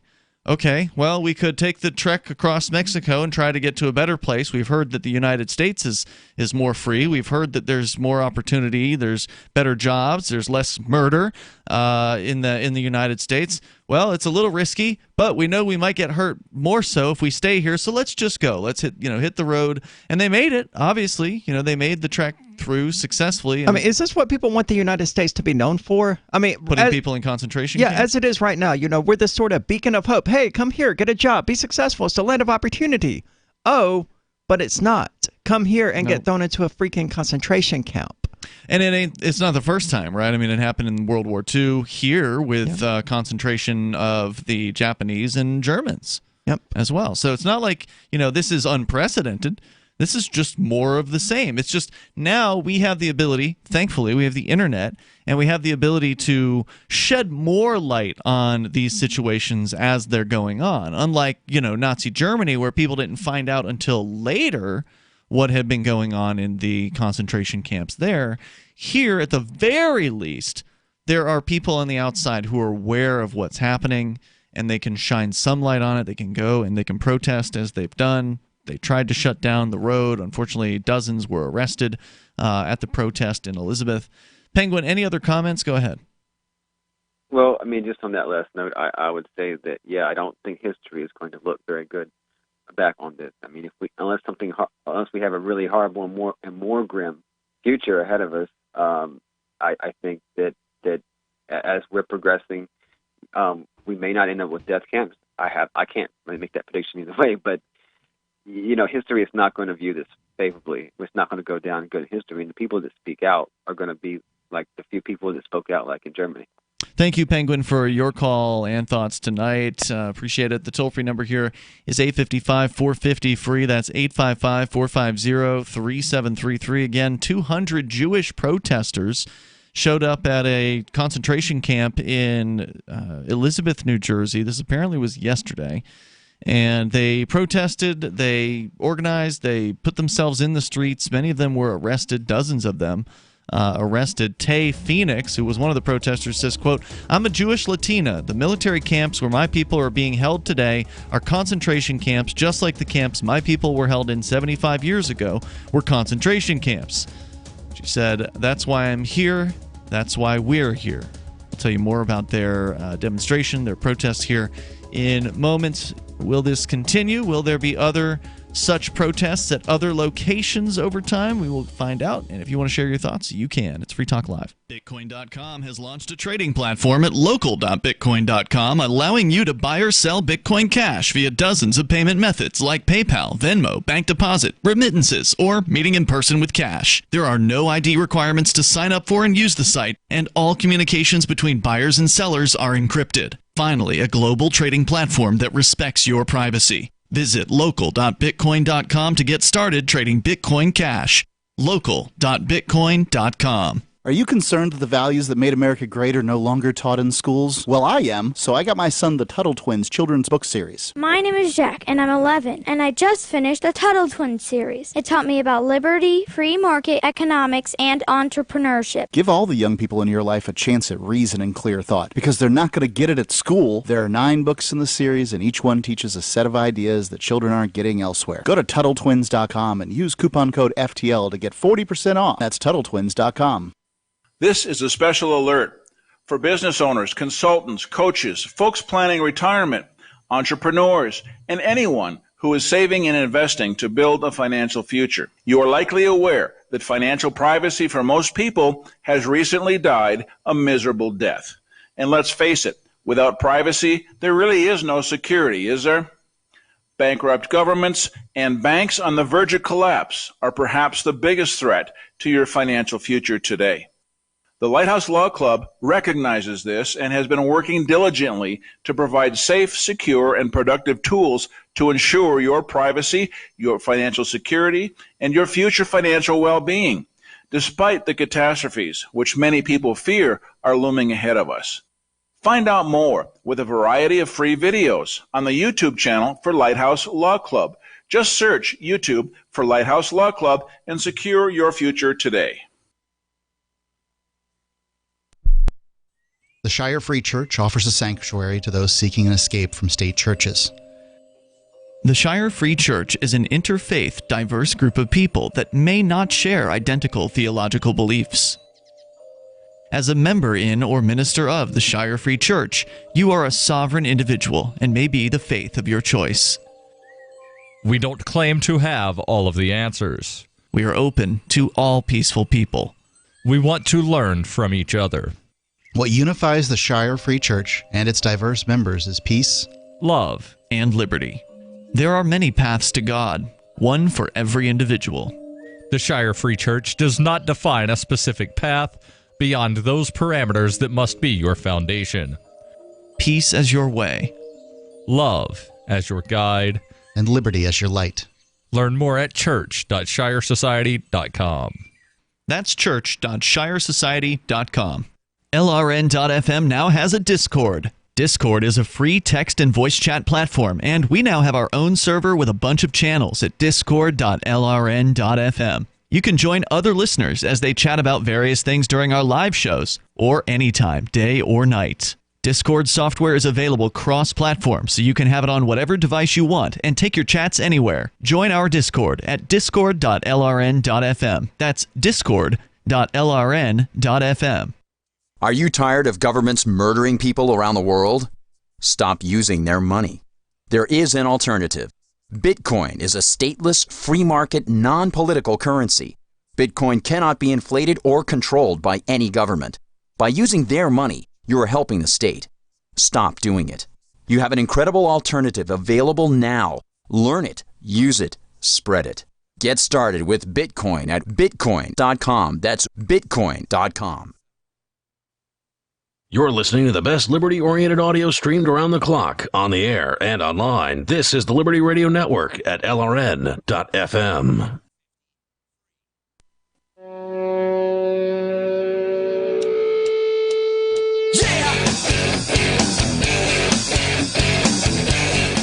Yeah, it's Free Talk Live. You can dial toll-free and join us here if you want. The number is 855-450-FREE. We've been talking about American concentration camps.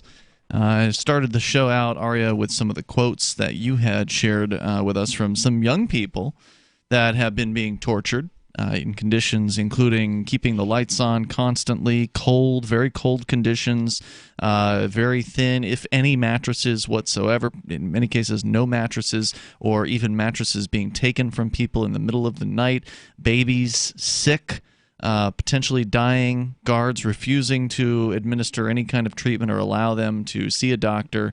This is just a quick overview of some of the quotes that you had read in the first hour, which led to a story about some protesters out in front of the, I guess there's an Elizabeth, New Jersey facility, and these protesters were there yesterday. 200 of them, approximately, with dozens of them arrested. We'll tell you more about that. By the way, it's Ian here.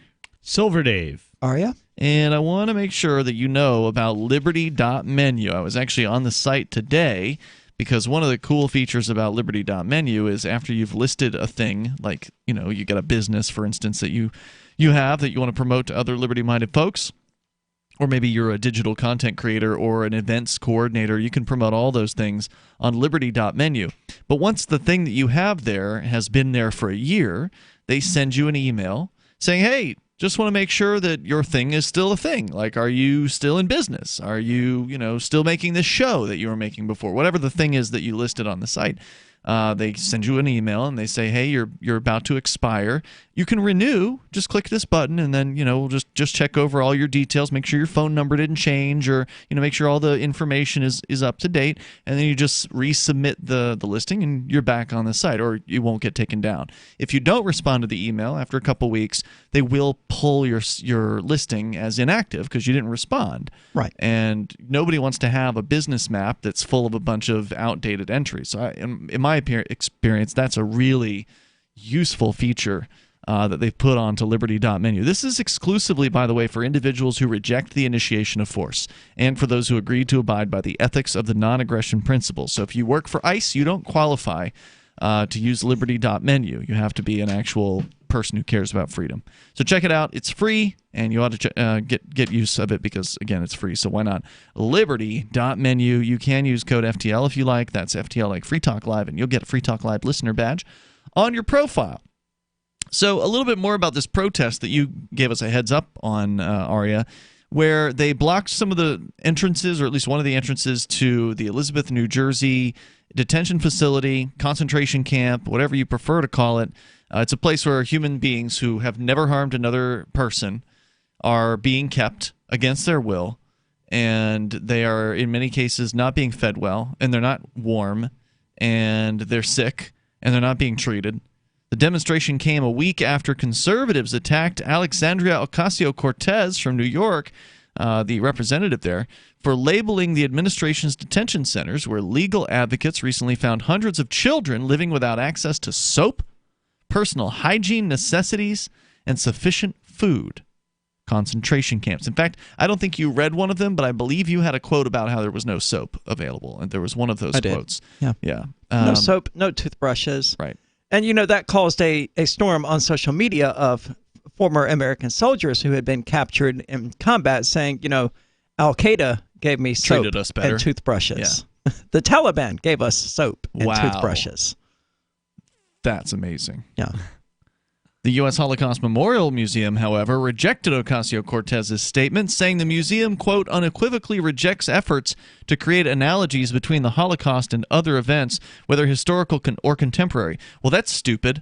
Yeah, well, they want their own little special museum to be, Nothing compares to our saga. But yeah, I just happens over and over. Find that really insulting. Like, sure. I mean, it would seem to me that the people at the Holocaust Museum would be the best people to ask about, well, how does this compare to what happened, under Hitler? Did they have soap? Did they have, toothbrushes? I mean, can you give us a comparison? No, we refuse to even comment. We will never compare anything because nothing could ever compare to the Holocaust. Off the table. We can't even talk about it. Yeah, that's bad reasoning. I think at the beginning, the conditions in the Nazi concentration camps were probably on par with what we're hearing about the concentration camps in the United States.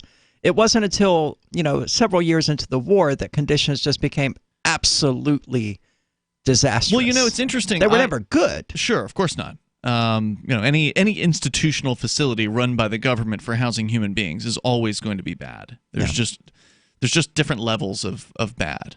Is this to the level of putting people in ovens? No, not at this point. However, tell that to the mother who has to watch her baby starve. Tell that to the mother who has to watch her child come down with an illness and can't do anything about it. Can't even get a doctor in there because you have to go through the guards. History suggests that it will get to that point. It's already to that point. No, I'm to the point of ovens. Oh. Well, so there was actually an interesting conversation I had with Chris Cantwell about this topic, and I think it was actually off the air. Plus, there's actually news about Chris Cantwell that somebody posted in our chat room over on the Discord server at discord.lrn.fm. For those that don't know, he's the former host here on Free Talk Live. We kicked him off the air as a host because he became a racist. Yeah, we frown upon that. I just saw him a few days ago, and he gave his explanations. He's definitely very interesting, and I do like that he says what he thinks, even if it may not be popular.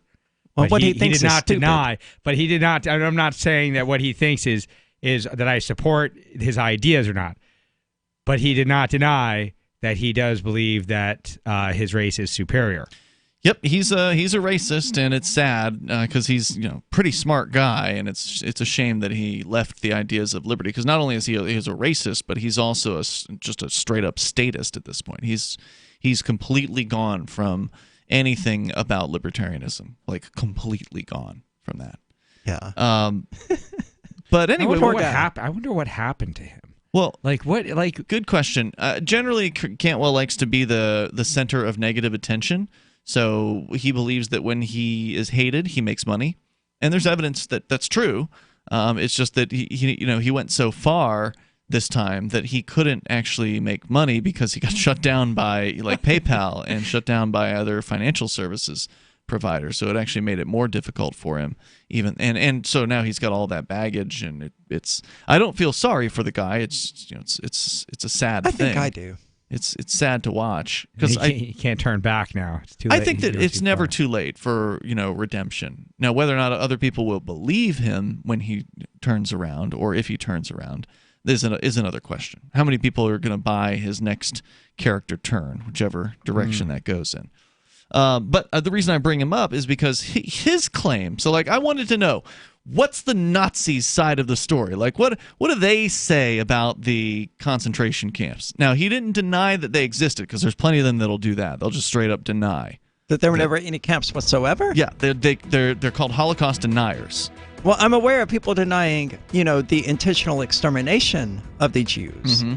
But that's a different thing for saying, no, there were never any camps in the first place. Yeah. I thought the Holocaust deniers took a position that, yeah, they existed, but they weren't trying to kill them. It just happened due to bad hygiene. Let's continue here. The toll-free number is 855-450-FREE. That's 855-450-3733. You can bring up what you want. This is Free Talk Live. You love Bitcoin. It's the future, right? Well, no, not if everyone stops using it. I mean, think about it. How many places in your town take Bitcoin? One? None? Let's be real. If this Bitcoin thing is ever going to happen, it's going to need your help. The good news is, the guys at AnyPay have your back. We built a website called helpmetakebitcoin.com, and it's a place you can send any business, and they'll be set up to take Bitcoin in 5 minutes. helpmetakebitcoin.com. Bitcoin.com has launched a trading platform at local.bitcoin.com, allowing you to buy or sell Bitcoin Cash via dozens of payment methods like PayPal, Venmo, bank deposit, remittances, or meeting in person with cash. There are no ID requirements to sign up for and use the site, and all communications between buyers and sellers are encrypted. Finally, a global trading platform that respects your privacy. Visit local.bitcoin.com to get started trading Bitcoin Cash. local.bitcoin.com. Don't you hate that feeling in the pit of your stomach when the police pull you over? Most people have no idea how to handle it properly, and they promptly get fed into the municipal fee-generating meat grinder. Or maybe you recall that feeling you get when you go to the mailbox and see one or more letters from the IRS. You get a sense of impending doom, don't you? So let me ask you, if you could learn how to use the law to beat the IRS, traffic tickets, almost any courtroom scenario, collectors, credit card debt, and even mortgage debt because of fraud perpetrated against you, would that be worth knowing about? Don't laugh. Investigate. Check out the life-changing benefits of the Lighthouse Law Club at their website, lighthouselaw.club. That's lighthouselaw.club. And while you're at it, visit the Lighthouse Law Club YouTube channel. You might be in for a pleasant surprise. So you've signed the Shire Society Declaration and are planning your move to New Hampshire to be around more liberty-oriented people. Next, sign up for the Shire Society Forum at forum.shiresociety.com. There are a bunch of people there who are already in the Shire, and they want to meet you. If you're already in the Shire physically, you should also come by the forums. Remember, not everyone uses Facebook. New people are signing up for the Shire Society Forum every month, so drop in and say hello at forum.shiresociety.com. The LRN.FM social media channels have been revamped. We've eliminated Facebook and focused on other platforms like Twitter and Mastodon, the decentralized alternative to Twitter. On our accounts, you'll find posts from multiple LRN.FM show hosts together in one place. Follow us on Twitter at twitter.lrn.fm, or better yet, move to the decentralized Mastodon social media platform at toot.lrn.fm, toot.lrn.fm. I think you'll like it. Why did you move to the Shire? I moved here to the Shire because there's other people around who take liberty just as seriously as I do. I moved to the Shire because I saw videos of people challenging authority and thought that I could get support myself. It called to me, like, do this, right now. I wanted to be around people like me who got it, and once I got here, I knew there was nowhere else that I wanted to be. I've always wanted to change the world, so I moved to the Shire to join people who were actually working towards doing the same thing.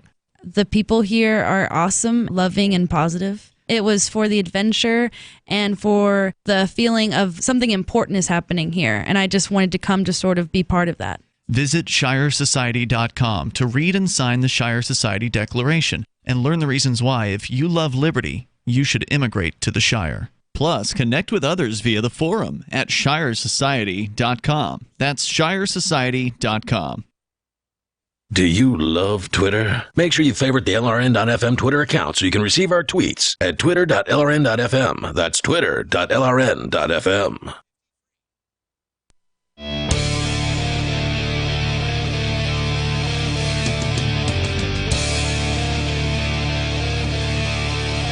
It is Free Talk Live. You're invited to join us here. The toll-free number is 855-450-FREE, like freedom. That's 855-450-3733.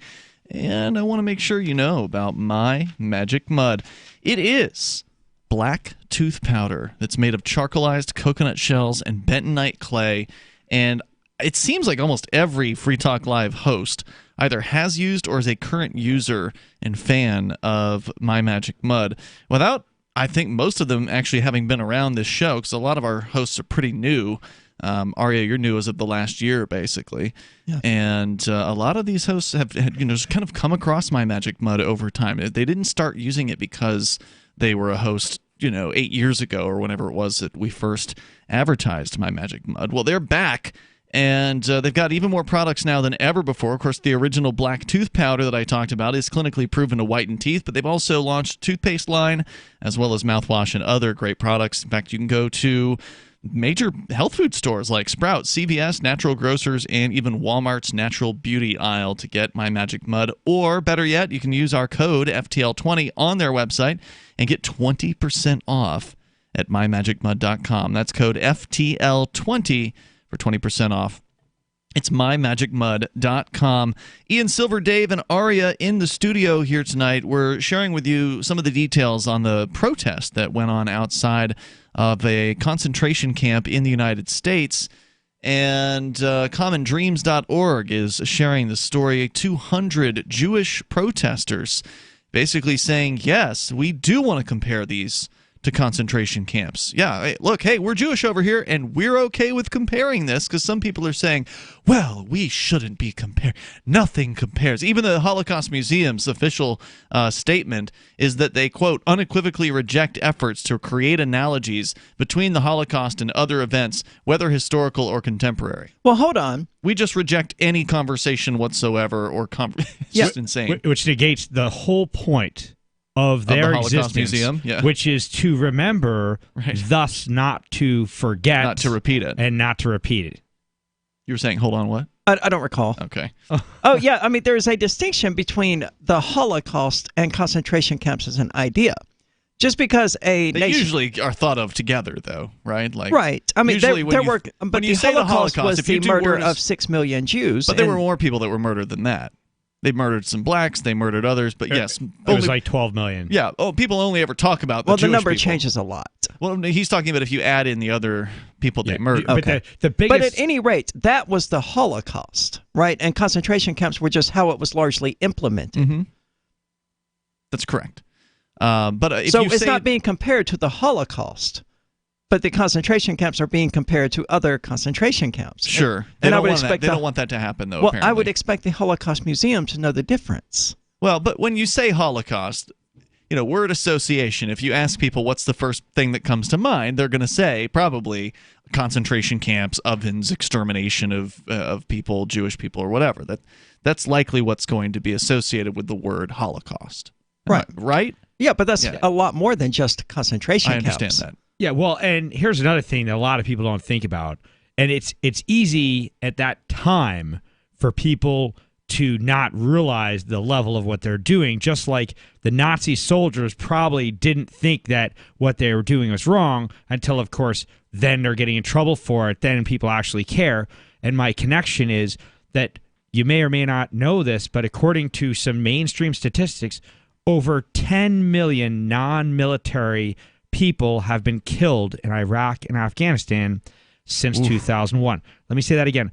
Since 2001, over 10 million non-military Iraqi and Afghani people have been killed. Now, right now, everyone's like, oh, that's fine, because everyone thinks that they're such horrible people because they've been brainwashed by their government to accept what's being done to them because their government's making a lot of money, raping their land for poppy and the other things that they're doing over there.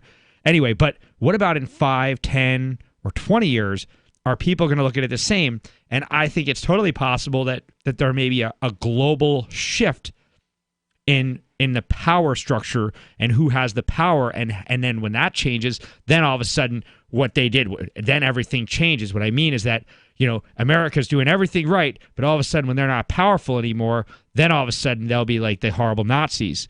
And so just like the Nazis were getting away with what they were doing because they had power for a period of time, I think it's possible that the United States government, and I worked for the government, I was in the military, and I'm not anymore for these reasons. I can't participate in those things anymore. But I'm not sure that people will always feel like these wars were right. I think that you're not. I don't think the American government is fooling people outside of the United States very much. I think that already you've got people who already look at the U.S. government in the rest of the world. They look in and they see the tyranny from the outside pretty clearly, or they see how abusive the U.S. government is in other countries like Afghanistan and Iraq. They see that a lot clearer than the American people. Were you talking about that the American people would stop seeing their own government's actions as, unassailable and good? Well, this connects to what we've been talking about all day, that do people think that these actions and the concentration camps that currently exist in the United States, where there's 20 kids in a room with one bed and no toothbrush, people accept these things? Well, if 10 million people in the Holocaust, all these people were murdered by Nazis, well, right now, all these people have been murdered by, the United States government. And would people think that that's okay to say, well, there were supposedly 7 guys who hijacked a plane and knocked down a tower, so the United States government is like, okay, well, we'll kill 10 million kids instead and of wives. 3,000 people that died. Yeah, so but no one seems to care. I mean, I care. I think that the people in this room probably care, but a lot of people don't seem to care, but also because they're afraid of their own hide. People are scared that if they say, okay, this is wrong, this is very wrong, then they would get in trouble. They'll be targeted. They'll be a terrorist too. Well, that's a sign that you live in a police state, right? If you're afraid to speak out because you're worried that they're going to come after you, well, then you might be in a police state. I think we do. I would live say in that's a really good indication that you're in a police state. I think we're there. Well, kudos to these protesters who are willing to stand up and be arrested for what they did in New Jersey yesterday. According to the story at commondreams.org, in its statement of purpose ahead of the protest in Elizabeth, Never Again Action, that's their name, did not mention the museum's stance, though the group did make clear its disagreement. Quote, "As Jews, we were taught to never let anything like the Holocaust happen again," said the group. "We refuse to wait and see what happens here now." Similar actions are planned for Tuesday, that's today, in other cities, including Los Angeles, Chicago, and Boston. The group said in a video calling for others to join the campaign, quote, "ICE isn't just at the border, they're in every community. Since politicians won't shut down ICE, we will. It's going to take all of us." Immigrant rights organizations applauded young Jewish activists from across the country for standing up against the Trump administration's violations of human rights and attempts to turn away from the reality of prison camps in the present-day United States. See, what I think they really screw up, though, is when they say, oh, the Trump administration. Sure. I think we probably agree with this, because then all of a sudden, all the Trump people, they suddenly don't like this article anymore. They won't listen. Yep. And they won't listen anymore because they side with one emotional political group or the other emotional political group. But they really should not say the Trump administration. They should say the government. Mm-hmm. It's just one thing. Or they could flavor. They could throw out Obama's name too. Right? Exactly. Then at least you're balancing the one with the other. They could say, and these camps, which have been in place since the Obama administration, are now continued under Trump. At least they would then, acknowledge that this actually isn't a new thing. Right. This has been going on. Instead, they just say these camps that are produced, sponsored, and managed by the United States government, who gets their money from us, who supposedly represents us. We don't want to pay for this anymore. Shut it down. Or, whatever, but instead it just continues and we'll be more and more enslaved. A little bit more coming up here about this protest, which, again, were supposedly happening today. So maybe there's some other news stories about Los Angeles and Chicago and what's happened within the last 24 hours on this. We'll take a look for that. If you want to contribute, you're welcome to join the conversation at 855-450-FREE. This is Free Talk Live. Let me ask you something. What are you doing when you put money in a 401k or IRA? Or store jumper cables in your vehicle, or purchase health insurance? You're preparing. You're preparing to ensure you have enough money for retirement. You're preparing for when your car battery dies, or to have assistance paying a major unexpected medical bill. That all makes sense. The same goes for building a food storage plan. You're preparing for when emergencies or disasters strike and shelves go empty at your grocery store. The best way to prepare is with My Patriot Supply. They've helped 1 million hardworking Americans become more self-sufficient. My Patriot Supply sells hundreds of items, including dozens of emergency food kits at MyPatriotSupply.com. It could be an earthquake, a cyber attack freezing our banking system, or a disaster that shuts down our power grid for weeks. For all these emergencies and more, get your supplies and prepare today at MyPatriotSupply.com. No more rushing to find empty store shelves because you're too late. Do it now so you're ready. MyPatriotSupply.com. When you have a pain in the neck, a real pain in the neck, back, shoulder, or legs, you now have 2 convenient choices to get fast relief without taking another pill. Because now, Sunny Bay heating wraps and pillows are available at both Amazon and Walmart. Yes, see Sunny Bay's 4.5 to 5-star customer reviews on Amazon.com or Walmart.com. Our microwavable heat wraps, heatable neck pillows, and extra large body wraps are designed better for perfect support where and when you need it. Even while driving, Sunny Bay wraps will not burn and stay balanced to provide soothing hot or cold therapy to help treat temporary or chronic pain. And the best part, Sunny Bay quality products start at under $20. Join thousands of happy customers and see why Sunny Bay products have a lifetime 100% positive rating on both Amazon and Etsy. It's easy. Click Amazon or Walmart and search today for Sunny Bay.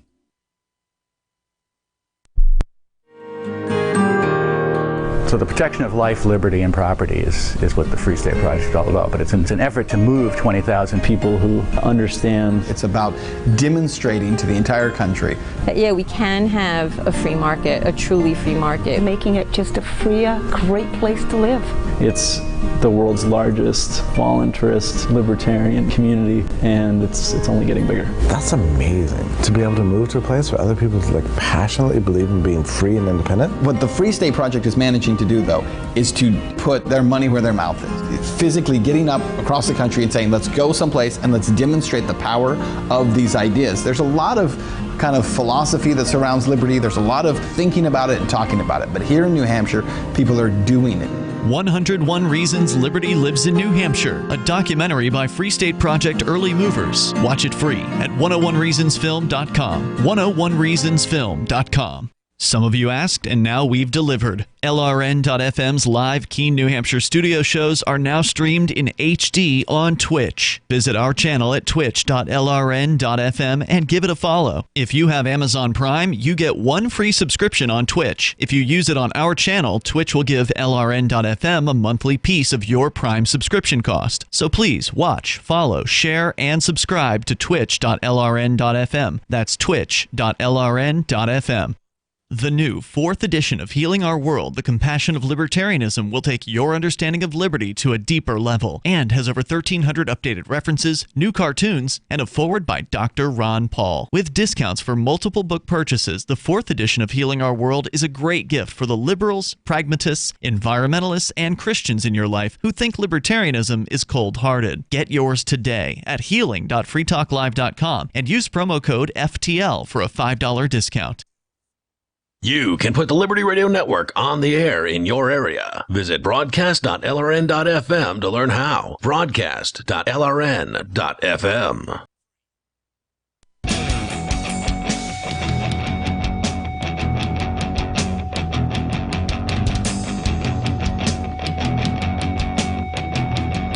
It is Free Talk Live. We're talking about concentration camps. Yay! That's a happy topic. Hey, look, sorry if we brought down your night here, but we're actually not done with this because, well, guess what? We still have concentration camps today, not just in the United States. I actually have another article about the North Korean concentration camps, prison labor camps, a.k.a. torture camps. But that's not to say that these also exist in China now. Yeah, there's the internment camps that they're putting the Uyghurs in northwest China because they're Muslim. You know, that's all. They want to re-educate them. They're not forcibly. atheists. Right. So if you want to comment, you can join us here. It's Ian, Silver, Dave, and Aria in the studio. Our toll-free number is 855-450-FREE. That's 855-450-3733. Plus, I do want you to know about the Free Talk Live feed over on DLive. We are now what they call a verified partner on DLive, which means that there's what they call transcoding available. So if you want to lower the resolution of the video feed to save a little bit of bandwidth, you can now easily do that. It's right there on the screen. And let's see, they also, now that we're a verified partner, we can accept subscriptions to the channel, which is cool. There's a few perks that you get as a subscriber, but honestly, I'm not really sure what they are at this point. We're still kind of new on DLive. We started just a few months ago. And it's been a pretty good experience so far for the most part. So check us out. You can follow our channel. We have over 700 followers thus far. We're trying to hit the 1,000 mark for followers. So please go to dlive.lrn.fm. You'll find us there when we're live. And then after the fact, you can always watch shows later on over at dlive.lrn.fm.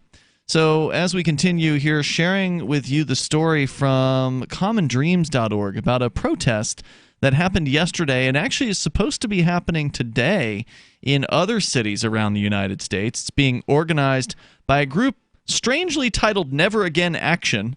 Just find that a weird title. It's like they don't want to do anything, but they're taking action or something.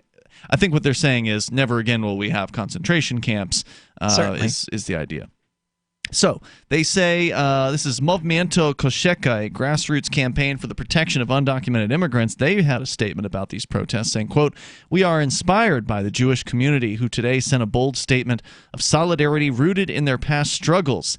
As families continue to be separated, as children continue to be caged, and as thousands of immigrants are forced to make a life-threatening journey crossing borders out of desperation, every American should be called to stand up and take action." The group added that, quote, "These times will not be defined by the actions of our enemies, but rather the actions of those who feel compelled to do something and demand that immigrants be treated with dignity and respect." So it's a beautiful sentiment. It's a very nice sentiment. Unfortunately, as you had commented earlier, there's just not a lot of people who are willing to stick their necks out. It's very hard, and I kudos to the 200 that actually did show up. But the problem with civil disobedience, and I say this as someone who's done a fair share of it and has been arrested for it and gone to jail for it, civil disobedience is just not sustainable by the individual. Right. If you have 200 people one day and then a different 200 people the next day and then a different 200 people the next day, that could work in theory if you had enough people who are willing to put their butt on the line and catch a criminal charge, because they're going to hit you with criminal trespass, disorderly conduct, obstructing government administration. These are some of their favorite kind of catch-all protester charges. And who knows what else they'll cook up for you. But you can probably guarantee they'll probably charge you with resisting arrest as well. So those are like the typical 4 that they like to go after people with. And, then there may also be other federal charges about, blocking an immigration facility or blocking an entrance or something like that, right? So there could be other charges as well. But if you have enough people, there's safety in numbers, right? They could not have people too. They have lots of cops. They will bring in the police from outside of the area. When we went and we did the what they call the Trespassive 12 here in Keene years ago at the new jail, they literally brought in every single cop from the surrounding towns to arrest us. So they didn't have just Keene cops. They had Marlborough police. They had Swansea police. They had state police. Right. They had every cop they could muster to come up and arrest us. They had literally 13 cops for a dozen protesters. So, if you needed 200 protesters. We did need 200. Unfortunately, we had 50-something, but most of them left. And that's because we weren't expecting the cops to show up or whatever. Oh, no, actually, they did come out and they did threaten us at one point from the jail. And they yelled at the crowd there was a crowd, probably 50 to 70 people. Is this when you were arrested for sitting outside in the parking lot discussing where you were going to eat lunch? That's correct. Yeah, well, we weren't sitting. We were actually literally leaving. We were actually walking out, saying, all right, let's go get some dinner. And that's when the cops rolled up and just started arresting people. They didn't even tell us that we had to leave, because the claim was that the jail guard had come out and yelled at a group of 70 people at one point. And by the way, the jail guard's sort of nickname is Mumbles, because he's not known for being particularly good at, like, projecting. And so this dude came out and yelled at a crowd of 70 people. I honestly didn't hear it. There were a lot of us who did not hear anything. We didn't even barely know that he was there. It's a large crowd of people, right? Yeah. And so their claim was, well, you were given notice that you had to leave, and so therefore the police didn't have to give you another notice. That the cops just rolled right up and just put handcuffs on us and took us into the facility at that point. But my point there was, if you can outnumber them, that usually does increase your odds, but that doesn't mean that they won't call in the National Guard, right? Like, they've got other people that they can call. If they called the National Guard on protesters, though, that might be enough to kickstart some actual change. Happens all the time. It's happened plenty of times recently. Absolutely. But I don't disagree. Recently? Yeah. Like, I think that what are some examples? That Bundy Ranch, someone was talking about that earlier today. Didn't they call the National Guard for that? They had all kinds of goons there. That was just some hillbillies who took over federal land, though. What we're talking about here are people who would be protesting a concentration camp. Let's say 10,000. Let's say we managed to get 10,000 people out there to protest it. They call in the National Guard on that. I fully would expect the next day for fires to be lit all across the country. Story from Boston.com, published at 1:24 p.m. today. Older gentleman Alan Dornan has walked the last 530 days for undocumented immigrants. Last week, he was arrested by Homeland Security officers during a protest. Sorry, I was trying to find stories about what happened today. Here's one. Close the Camps protests held in San Francisco and other cities over immigrant detention facilities. According to the story out of CBS San Francisco, hundreds of protesters denouncing the detention of immigrants by U.S. Customs and Border Protection have made their way to the federal building on 7th Street Tuesday afternoon. The protests began near Senator Dianne Feinstein's office. Protesters initially blocked traffic on a couple of streets before marching down to 7th Street, chanting, "Close the camps." I would like to remind protesters that you aren't winning friends if you block traffic. I understand you want attention. I get it. That's the point of the protest, is you want people to see you. You want to have an impact. But if you're going to block traffic, block the parking lot or block the road going to like, if there's nothing else on the road, right? Like, if the detention camp is at the end of the road, I don't care if you're blocking the traffic there. But if you're blocking traffic anywhere else, then you're punishing the commuter. You're punishing the people who are just trying to get to work, or they're trying to get to the hospital, or whatever, wherever it is they're going with their day. You're saying, my protest is more important than your schedule, and we're going to stand in your way.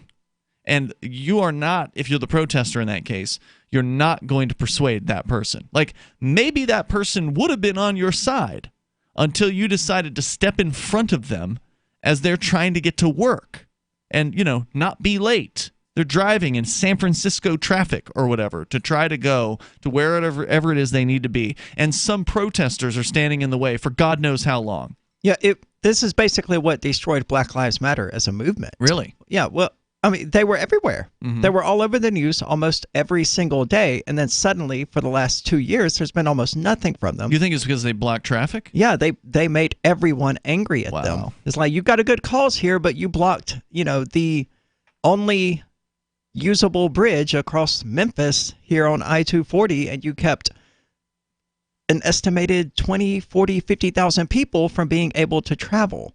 Right. That's not acceptable.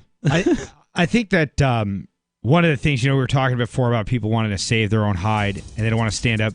If people think they have a chance, like if you think we actually can do it, then people would come out of the woodwork and stand up against these things. Yep, I think you're right about that.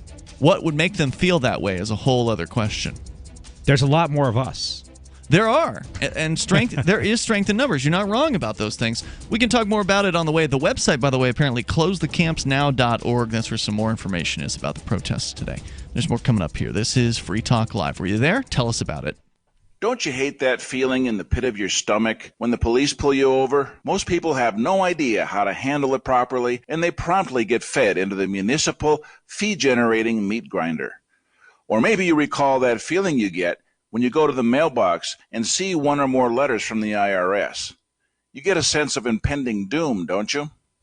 So let me ask you, if you could learn how to use the law to beat the IRS, traffic tickets, almost any courtroom scenario, collectors, credit card debt, and even mortgage debt because of fraud perpetrated against you, would that be worth knowing about? Don't laugh. Investigate. Check out the life-changing benefits of the Lighthouse Law Club at their website, lighthouselaw.club. That's lighthouselaw.club. And while you're at it, visit the Lighthouse Law Club YouTube channel. You might be in for a pleasant surprise. Cell 411 is a free app for Android and iOS that replaces government-controlled 911. Cell 411 allows you to preset a group of friends or private organizations to show up at any emergency. Cell 411 is a nightmare for the state because it proves their so-called services aren't needed. Cell 411 has had thousands of installs, and of course it's covered by the BIPCOT no government license. Cell 411 because your friends won't shoot you when you're in trouble. Without the government, who would build the emergency services? You and Cell 411. Get it today at getcell411.com. So you've heard all 3 hours of the latest episode of Free Talk Live, and you're still hungry for liberty-oriented audio content? Did you know that we have another 24/7 audio stream at LRN.FM? The Liberty Radio Network airs the latest episodes of some of the best liberty-oriented podcasts on the internet around the clock. In addition to recorded content, you'll also hear live shows like Free Talk Live, originating from our Keene, New Hampshire studio. So listen anytime at LRN.FM. That's LRN.FM. You're listening to the live edition of Free Talk Live. Hour number 3 is next after the news here on the Liberty Radio Network at LRN.FM. This is the Liberty Beat, your daily source for liberty news and activist updates. Produced in partnership with SNLS News and listeners like you. Online at libertybeat.news and snls.news. I'm Mick Murrow with your latest edition of the Liberty Beat. Gold is trading at $1,415, silver at $15.27, and Bitcoin is trading around $10,745. Today's prices are brought to you by InnoScale. Take off with Managed Cloud. Looking for a safe, secure way to store your important files online? Let InnoScale handle it for you. Their high-availability cloud servers are the perfect solution for clients needing one or more secure, scalable servers with built-in hardware failover protection. For details, see them online at innoscale.net.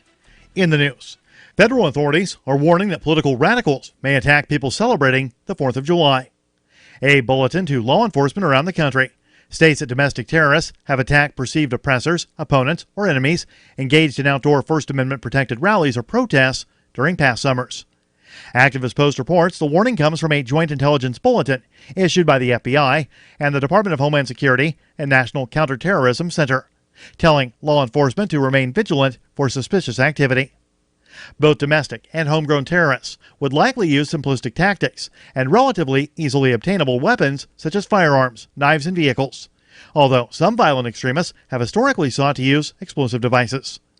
The bulletin also warns that ISIS has renewed calls for sympathizers to launch attacks inside the United States.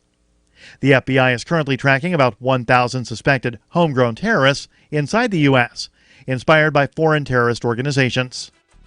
The Liberty Beat is sponsored in part by Brave Botanicals, high-quality kratom and CBD at reasonable prices with excellent customer service. Brave Botanicals is activist-owned and mission-driven and believes so strongly in the power of kratom, they're giving it away for free. Just go to freeounceofkratom.com for a free ounce of kratom delivered to your door. Just pay shipping. That's freeounceofkratom.com. This is the latest edition of the Liberty Beat. Find us online at libertybeat.news and snls.news. Your news now continues.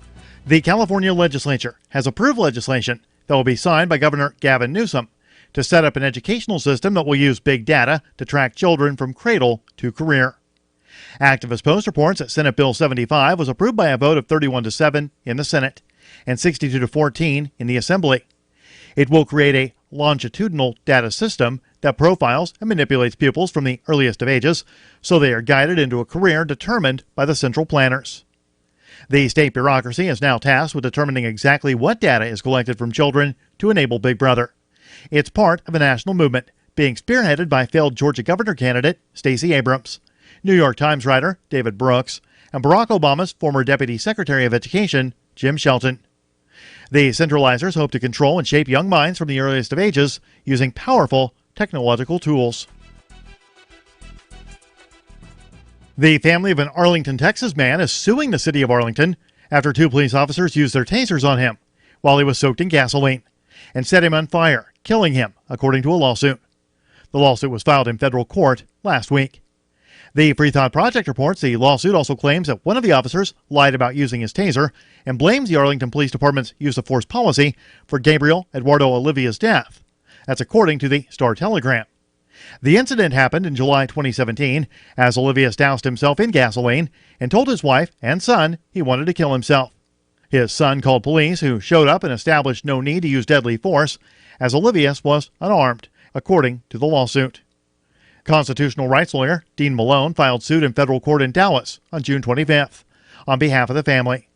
Malone said it's unfortunate that police officers chose to tase Olivia's when he was doused with gasoline after being told by a fellow officer that he would catch fire if he were tased.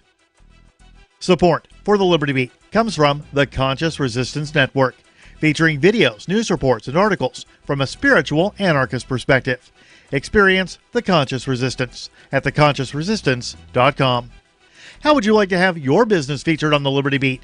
You can. Just send an email to libertybeat@snls.news for details. This is the Liberty Beat, produced in partnership with SNLS News and listeners like you. The Liberty Beat is online at libertybeat.news and snls.news. I'm Mick Murrow, reporting for the Liberty Beat, reminding you, spread liberty with a smile. Zoo visitors watch the mating rituals of the ice cream shop staff, and a serious coworker puts on headphones to focus on his sandwich. Happiness is perpetually fleeting, so try to savor the next few minutes before it disappears once again. This is The Onion Week in Review. FBI officials announced they just can't bring themselves to bust a man who recently downloaded every season of the 1990s television show Picket Fences from a BitTorrent website. While stressing that pirating copyrighted material is strictly illegal, federal authorities expressed their sympathy for the man and claimed that perhaps the story of Sheriff Jimmy Brock and the strange events in a small Wisconsin town is all he has left to cling to. We have more than enough evidence to bust him for piracy, but if the poor guy really wants to watch all 4 seasons of a 20-year-old CBS drama that nobody remembers, then he's clearly going through a pretty big rough patch right now. Frankly, we don't need to make it any worse. For statistical purposes, we have seized all private data from your personal computer, and we are disgusted with your recent internet search history. You sick f***. For more, keep checking theonion.com.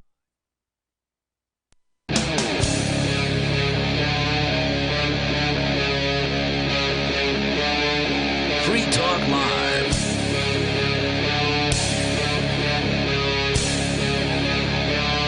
It is Free Talk Live. We're launching to the 3rd hour of this program. As always, you're invited to join us here.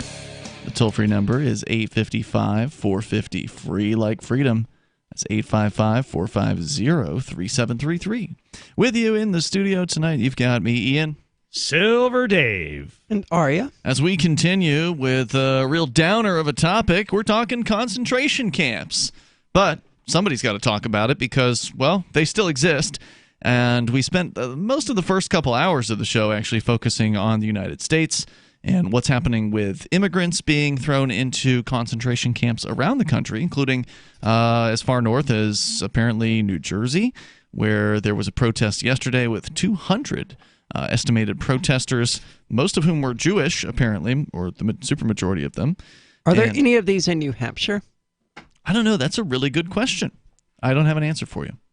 I will look into that. I know there's a federal prison Right. in New Hampshire, so I don't know if they like temporarily house people at the federal prison or if they actually have a special facility just for ICE here. It's a good question. Or anywhere in the northern New England, Vermont, Maine. Those would also be good questions. So if you want to join the discussion here, you're welcome to. Our toll-free number is 855-450-FREE. In our Twitch chat room over at twitch.lrn.fm, Golf Assassin 11 says, I think you guys are being unfair. He or she says, I don't think it's that they're heartless. I think it has established that they are being overwhelmed, and they just don't have the resources to deal with the volume of people. Have you ever heard of the Stanford prison experiment there? These people, they may or may not be heartless by default. But once they get into that position of authority where there's no checks and balances, they can abuse these people who have been dehumanized. They divide them into this us and them mentality, and them become scum. The average person, whether heartless or not, can become an absolute monster when they have that kind of power over people. And that's what the Stanford prison experiment showed. That's what these people are doing. It's a classic experiment that happened at a college, Stanford, years ago. I think it was in the 70s when that happened. And it's fascinating when you read about it. Phil Zimbardo, I think, was the psychologist who was behind it. And there's a lot of documentation, a lot of video, books, things like that have been written on this, where basically they took college students who didn't know what they were getting into. They did not know they were going to be going into a prison study. Okay, so they were just people who wanted to volunteer for some sort of study. So that's, right. It wasn't like pre-selected. They couldn't have known they would be prison guards or anything like that. And they weren't attracting psychopaths. Correct. So it was just a normal, whichever college students needed an extra $100 or whatever it was that they would, because there's usually some sort of stipend. Probably wasn't even that. It probably was like $20 or something. So they were the ones who signed up. And even once they got signed up and found out what the what the purpose of it was, they were still assigned randomly to the roles. So, they drew straws or whatever to determine who would be the guards and who would be the prisoners in this fake prison situation, which became way too real. And the guards became sadistic quickly. The prisoners started acting like prisoners would act in a lot of ways. And these people fell into their roles almost completely, to the point where even Zimbardo, who was the administrator, basically, he was in the prison as well as like the warden or whatever, and he got so lost in what was going on. It took his girlfriend jarring him out of it. Yeah. She's like, this is an absolute atrocity. Yeah, she said, you've got to stop this. And they ended up ending the experiment earlier than they'd originally intended to. I wish that all it took on this particular occasion. You've got to stop this. Yeah, you wish you could talk sense to somebody? Yeah. These guys need to have a girlfriend that would go to them and say, hey, look, pal, you're horrible. How could you do this? The difference, though, here is that it's not one person who can make this decision. Yeah. So you've got the problem where government just sort of is this thing that exists in people's minds, and it justifies all this violence and all this, stupidity and torture. And even if somebody on the inside can see, this is wrong, or these certain things that are being done are inappropriate or whatever, they can't do anything about it besides escalate a complaint to the warden or management or, some state or U.S. representative or whatever, and then hurry up and wait because, the government isn't going to act on your complaints anytime soon, even if they are taking them seriously, which they probably won't. And so you can pretty much count that nothing significant is going to change. Unless people take up arms and go and shut these things down. Well, the people that went have arms, but they're not guns. They just came with their signs and their protests, protesty things. So there wasn't a gunfight at the New Jersey detention center yesterday. Well, there should have been. That's a bummer. That's a bummer. I don't agree. Think they're voting their way out of this one. Yeah, I get the frustration. I really do. I don't think violence solves problems. I don't think that's going to change things in the way that you want them to change. I think that if you were to get into this with a violence situation, you would find yourself repelled relatively effectively. The government does have, you worked for them, Silver Dave. They got some pretty big guns on their side. They right? have the biggest guns. Yeah, they do, but then you're forcing them to shoot American citizens. That's true, too. This is a real tough one because it's an interesting conversation. And there's this book called The Tao Te Ching. I love it. Yeah, and I find myself very conflicted at the very end. What is it at the end? It's been a while. At the end, it talks a lot about violence. Mm-hmm. And I really love the whole thing. But then there's this one part that's challenging, and that is that it makes me wonder, You know, like you got these guys that are just doing really terrible things to their brothers on the other side in different places. They're doing it for money and for power. And I can't think of how to stop them without using violence. Yeah. Well, it's not necessarily easy to be creative in certain experience. It's not easy to be creative. Violence is the easy solution. Violence is the solution that people think of first. I would advocate threats of violence. I don't think they should charge up their guns blazing, but they should be armed, and they should begin tearing down the fences and breaking out the windows, kicking open the doors, and letting the people free. Well, that's not a threat. I mean, that's a prison break. I mean, then they're going to shoot. They're going to shoot you. Here's the thing. Okay, but then they initiated the They won't attacks. be seen that way. The I thing don't care. about That's how it really is. Sure, but the first principle of gunfighter is that you don't threaten. You don't say, I'm gonna. You just do it. And you do it fast and you do it hard. Right, because otherwise they'll be surprise. prepared. Exactly. If you say, I'm going to do it. So, like, you do it fast, hard. You're in and out, right? And by surprise. Yeah. Exactly. But if you say, I'm going to come and attack at 5 a.m., I'm going to show up with my friends. Well, you'll show up with your 3 buddies, and they'll be there with fixed-wing aircraft, Predator, drone, Spectre gunship. But look, even if you do it... he said a thing. Oh, did he? I didn't even notice it. I didn't notice it at all. But anyway, I hit the dump button. I didn't hear it, but... I did. It was right there at the very end. Okay. You said the S word, I think it was. No, I said Spectre gunship. Yeah. Oh. Ship. Spectre gunship. Oh, well, I hit the ship with a P. Button Yeah, anyway. No. Sorry. I just got dumped. Yeah. Oh, well, anyway. So.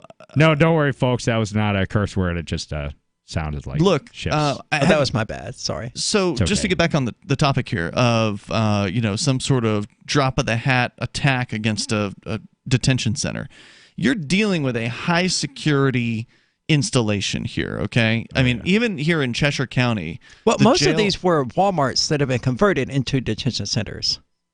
Really? Yeah. They didn't actually have a custom built? Well, they have pretty good walls. And the thing is that I feel like now this is getting interesting. I love this stuff. So, thing is that your best chance for escape is during initial capture, and of course, that's also the most dangerous period of time. Once you're transferred to a hardened facility, escape becomes very difficult because, like Ian's saying, now you have hardened walls, you have multiple layers, multiple tiers of security, and so even if you can breach the first wall, then you have the next thing, you have the outer perimeter, you have the towers. Is it impossible? No, but it's a lot harder. So you want to. I did find the story about the Walmart here, according to, let's see, it looks like the New York Times. Inside the former Walmart that's now a shelter for almost 1,500 migrant children. All right, there's more coming up here in moments. Our toll-free number is 855-450, free like freedom. You can take control of the airwaves here. What's your solution to this? It's Free Talk Live. Are you dealing with overwhelming credit card debt? Then it's time to get rid of it with a mortgage refinance from American Financing. You'll work with a salary-based mortgage consultant, so there's no pressure and no commission. No upfront fees either. I recommend American Financing because they continue to help customers save $1,000 or more each month without resetting their loan term. You may even be able to postpone up to 2 months of mortgage payments, creating an even greater upfront savings. Not a homeowner yet? Mortgage rates have been falling for the last few months, making it a great time to buy. Get started now by calling 888-804-0303. That's 888-804-0303. Or try their new digital mortgage at AmericanFinancing.net. You can download an instant pre-qualified letter, and you can complete the entire mortgage process online anytime, anywhere. 888-804-0303 or AmericanFinancing.net. NMLS 182334. www.nmlsconsumeraccess.org. This is a special alert for business owners, consultants, coaches, folks planning retirement, entrepreneurs, and anyone who is saving and investing to build a financial future. You are likely aware that financial privacy for most people has recently died a miserable death. And let's face it, without privacy, there really is no security, is there? Bankrupt governments and banks on the verge of collapse are perhaps the biggest threat to your financial future today. The Lighthouse Law Club recognizes this and has been working diligently to provide safe, secure, and productive tools to ensure your privacy, your financial security, and your future financial well-being. despite the catastrophes which many people fear are looming ahead of us. Find out more with a variety of free videos on the YouTube channel for Lighthouse Law Club. Just search YouTube for Lighthouse Law Club and secure your future today. There is no such thing as attention span, according to Jerry Seinfeld, who figures that people have an infinite attention span if you are entertaining them. Hey, he's kept us from channel surfing for several decades, and now he's making more millions as a Las Vegas headliner. With money and attention so scarce now, effective communication skills have never been more important, especially if you're looking for work. So choose every single word as though it was the last word the person you're speaking to will hear. Otherwise, it might be. Avoid redundancies such as added bonus, advance warning, end result, prior history, or personal belongings. And avoid cliches like the plague. Just kidding. For more tips, hit survivalspeech.com. I'm Holland Cook. If you want to know the latest about Free Talk Live before we go on the air, all you need to decide is how you want it delivered. It's your choice. Visit news.freetalklive.com to receive our usually weekly news updates by email. Plus, we have a Twitter account at twitter.freetalklive.com, and you can follow us on the decentralized Mastodon platform at toot.freetalklive.com. So please follow us at toot.freetalklive.com and sign up for our emails at news.freetalklive.com. Are you a cryptocurrency advocate? The Crypto Tip is the ideal outreach tool to help new people discover cryptocurrency. It's a printable business card-sized tip that you can give to service providers, preferably in addition to a good cash tip. When the server scans the QR code, it'll bring up an explanation of cryptocurrency, how to install a wallet, and allow them to claim the tip. If they don't claim the crypto, you get your tip refunded to you after a time period you specify. Plus, if they do claim the tip, you get an email alert. Create as many tips as you want at cryptotip.org. That's cryptotip.org. Help get LRN.FM into more ears. Visit promote.lrn.fm for a free bumper sticker, flyers, banners, graphics, and more. Promote.lrn.fm.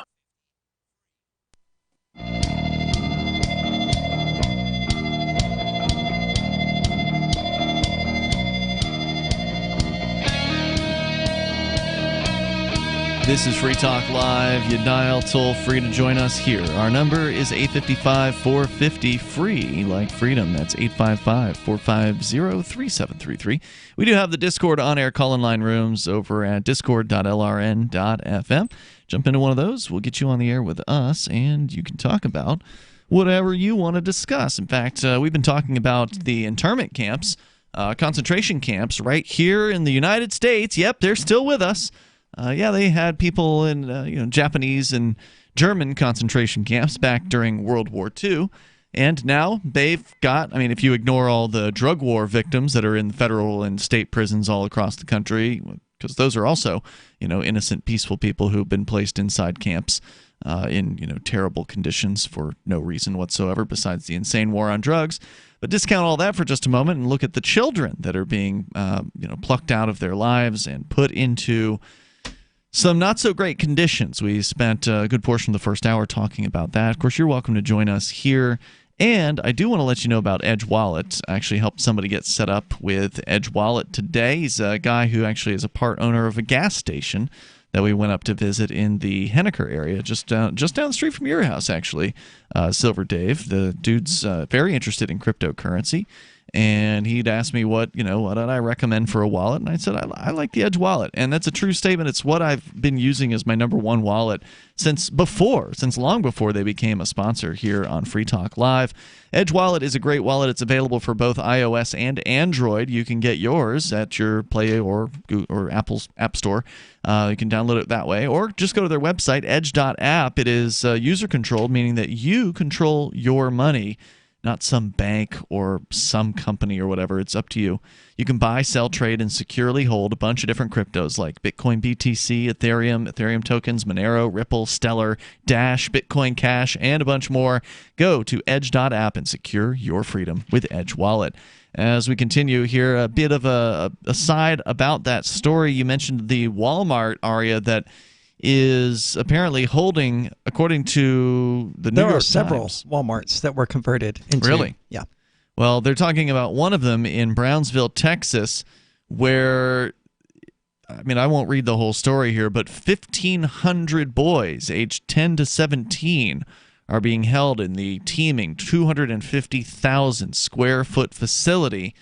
They are saying that the staff is expanding, and apparently they still don't have enough people to operate this thing, which is apparently operated by a private company. So the federal government is private, probably in quotation marks. Always making money on these things. Yeah, it's contracting these things out. There were at least 13 deficiency citations filed against the shelter in Brownsville, which seemingly overnight became a symbol of the housing scramble after a Democratic lawmaker showed up unannounced to take a tour, but was turned away by police escort. So they wouldn't even let a government person go into this place. A representative, Senator Jeff Merkley of Oregon. I mean, that should tell everyone what they need to know about the actual conditions inside these places. What are they hiding? Yeah. Yeah. This is an elected official. Yeah, well, for whatever that's worth. What that's called is need to know. So, like, the military has clearances, and so you may have a secret or a top secret clearance, which says that you're, would be authorized to learn about things that are classified if you have a need to know. And so they'd say, well, like, if it does not fall within your job scope, then you don't have a right to see it. So in this case, the senator did not need to know because, look, pal, this is not in your job scope. But it is. So, well, and you would think so if you were like maybe an American citizen who wanted to be represented by this government.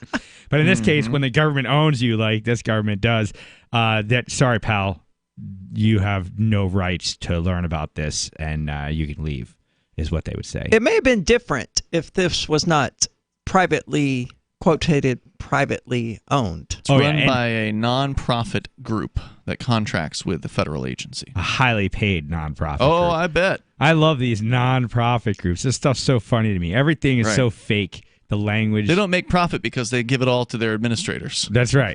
That's right. The company doesn't make any profit, but all the people that own it make a ton of money. Right.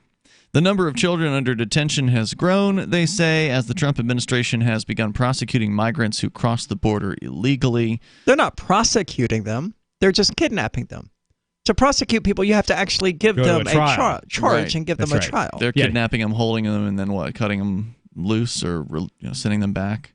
I don't know what the end game for them is. And apparently you can't find out very easily. Right. It says here the mystery of what the Oregon senator was not allowed to see, the living conditions for hundreds of migrant boys inside a space originally built to house not people but cheap jeans and housewares, was seemingly solved on Wednesday. Federal officials and the operator of the shelter, Southwest Key Programs, led several reporters on a roughly 90-minute media tour of question and answer. The shelter, called Casa Padre, that's Dad's house, basically, is a world all its own, much of it invisible to outsiders. The few windows are covered in black mesh. That's great, so no light. Natural light. In the parking lot, yellow-painted wooden barricades read, "Keep out."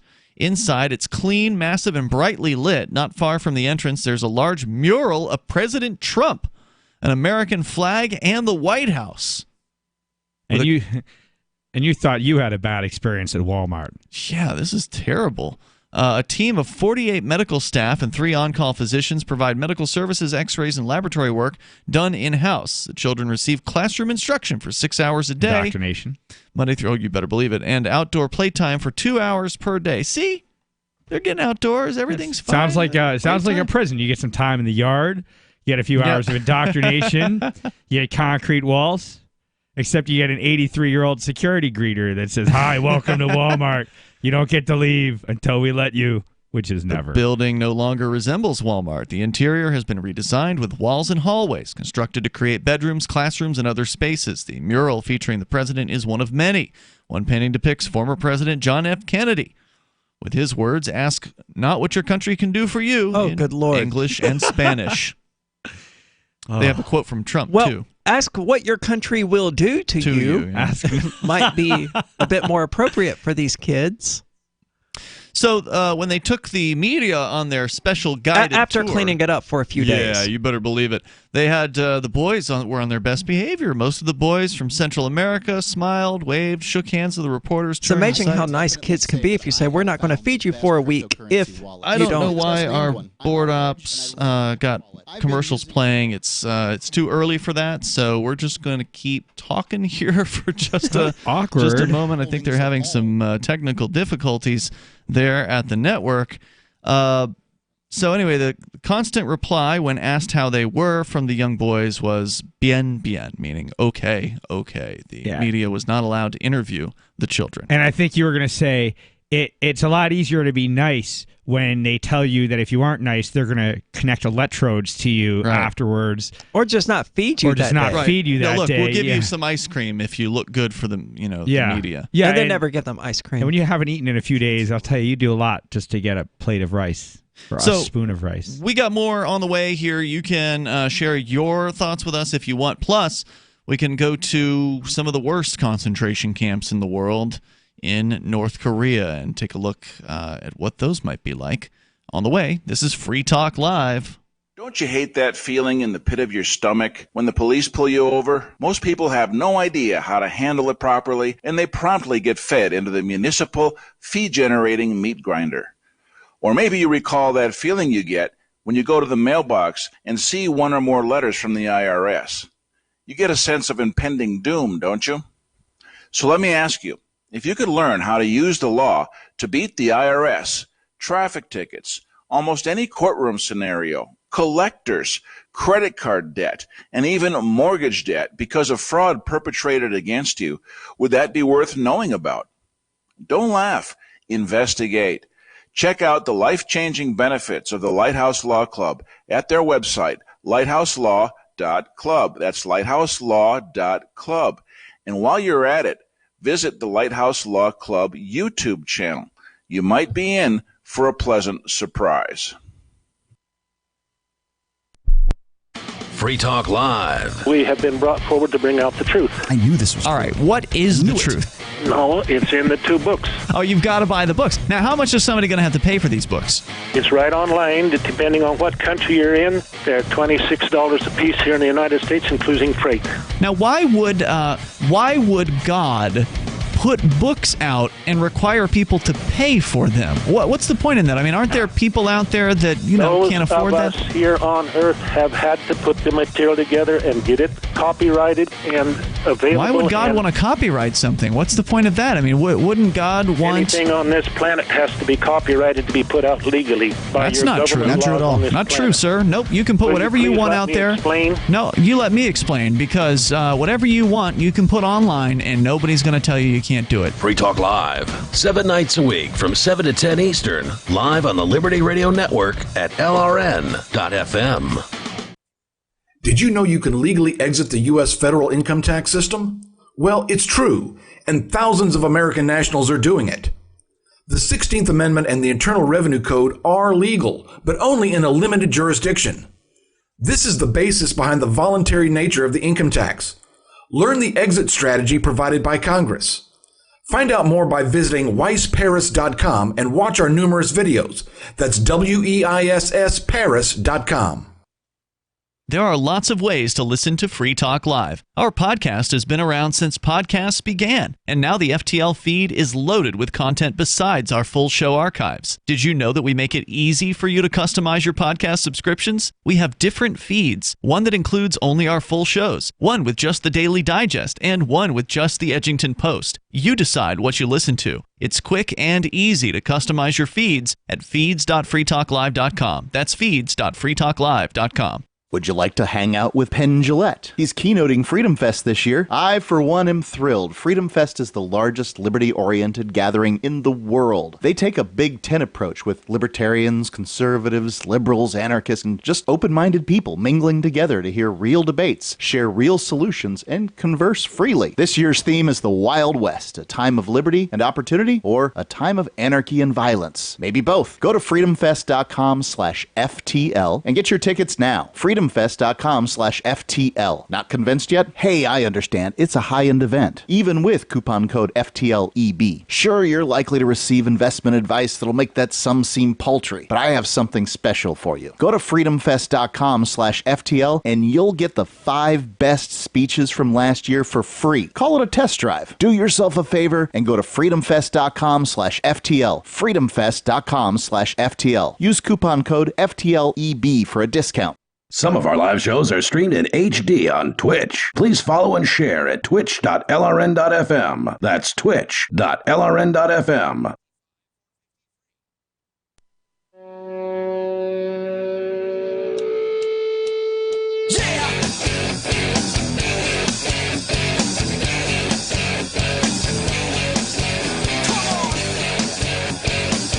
Free Talk Live. You dial in toll free if you want to join us here. Our number is 855-450-FREE, like freedom. Joining you here tonight, it's Ian. Silver Dave. Aria. 855-450-3733. We have the Discord call-in line rooms. That's where we're going to next, because you can call in and sound almost like you're sitting here in the studio with us. Go to discord.lrn.fm. Join one of the top 2 rooms there, or excuse me, top 4 rooms, and we will join you, and you'll get on the air with us to talk about whatever you want. We have been focusing tonight on the internment camps, aka concentration camps, that peaceful people are being held in and tortured in. We went through some of the quotes earlier in the show from some young people asked what it was like inside these camps, and they did not have glowing, warm things to say. 0-10. Would not recommend. 0-10? 0 out of 10. Oh, yes, indeed.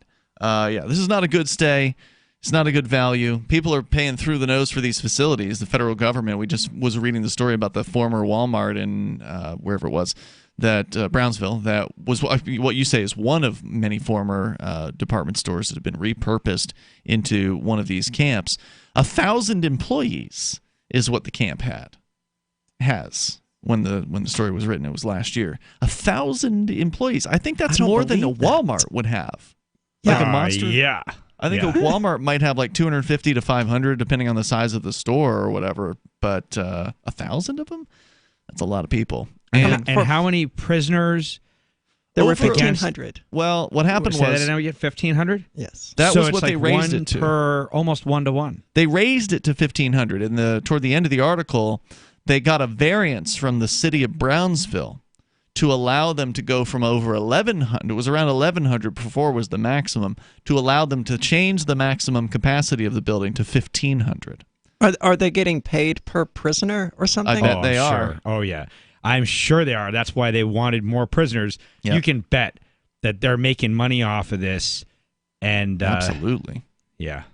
Let's go to Golf Assassin. He is on our Discord call-in lines. Go ahead, Golf Assassin.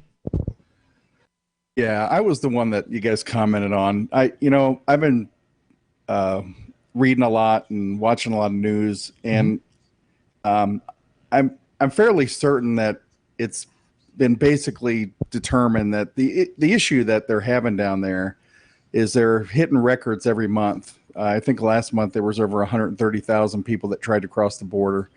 They're apprehending way more people than they ever have in the past. It's gotten completely out of control.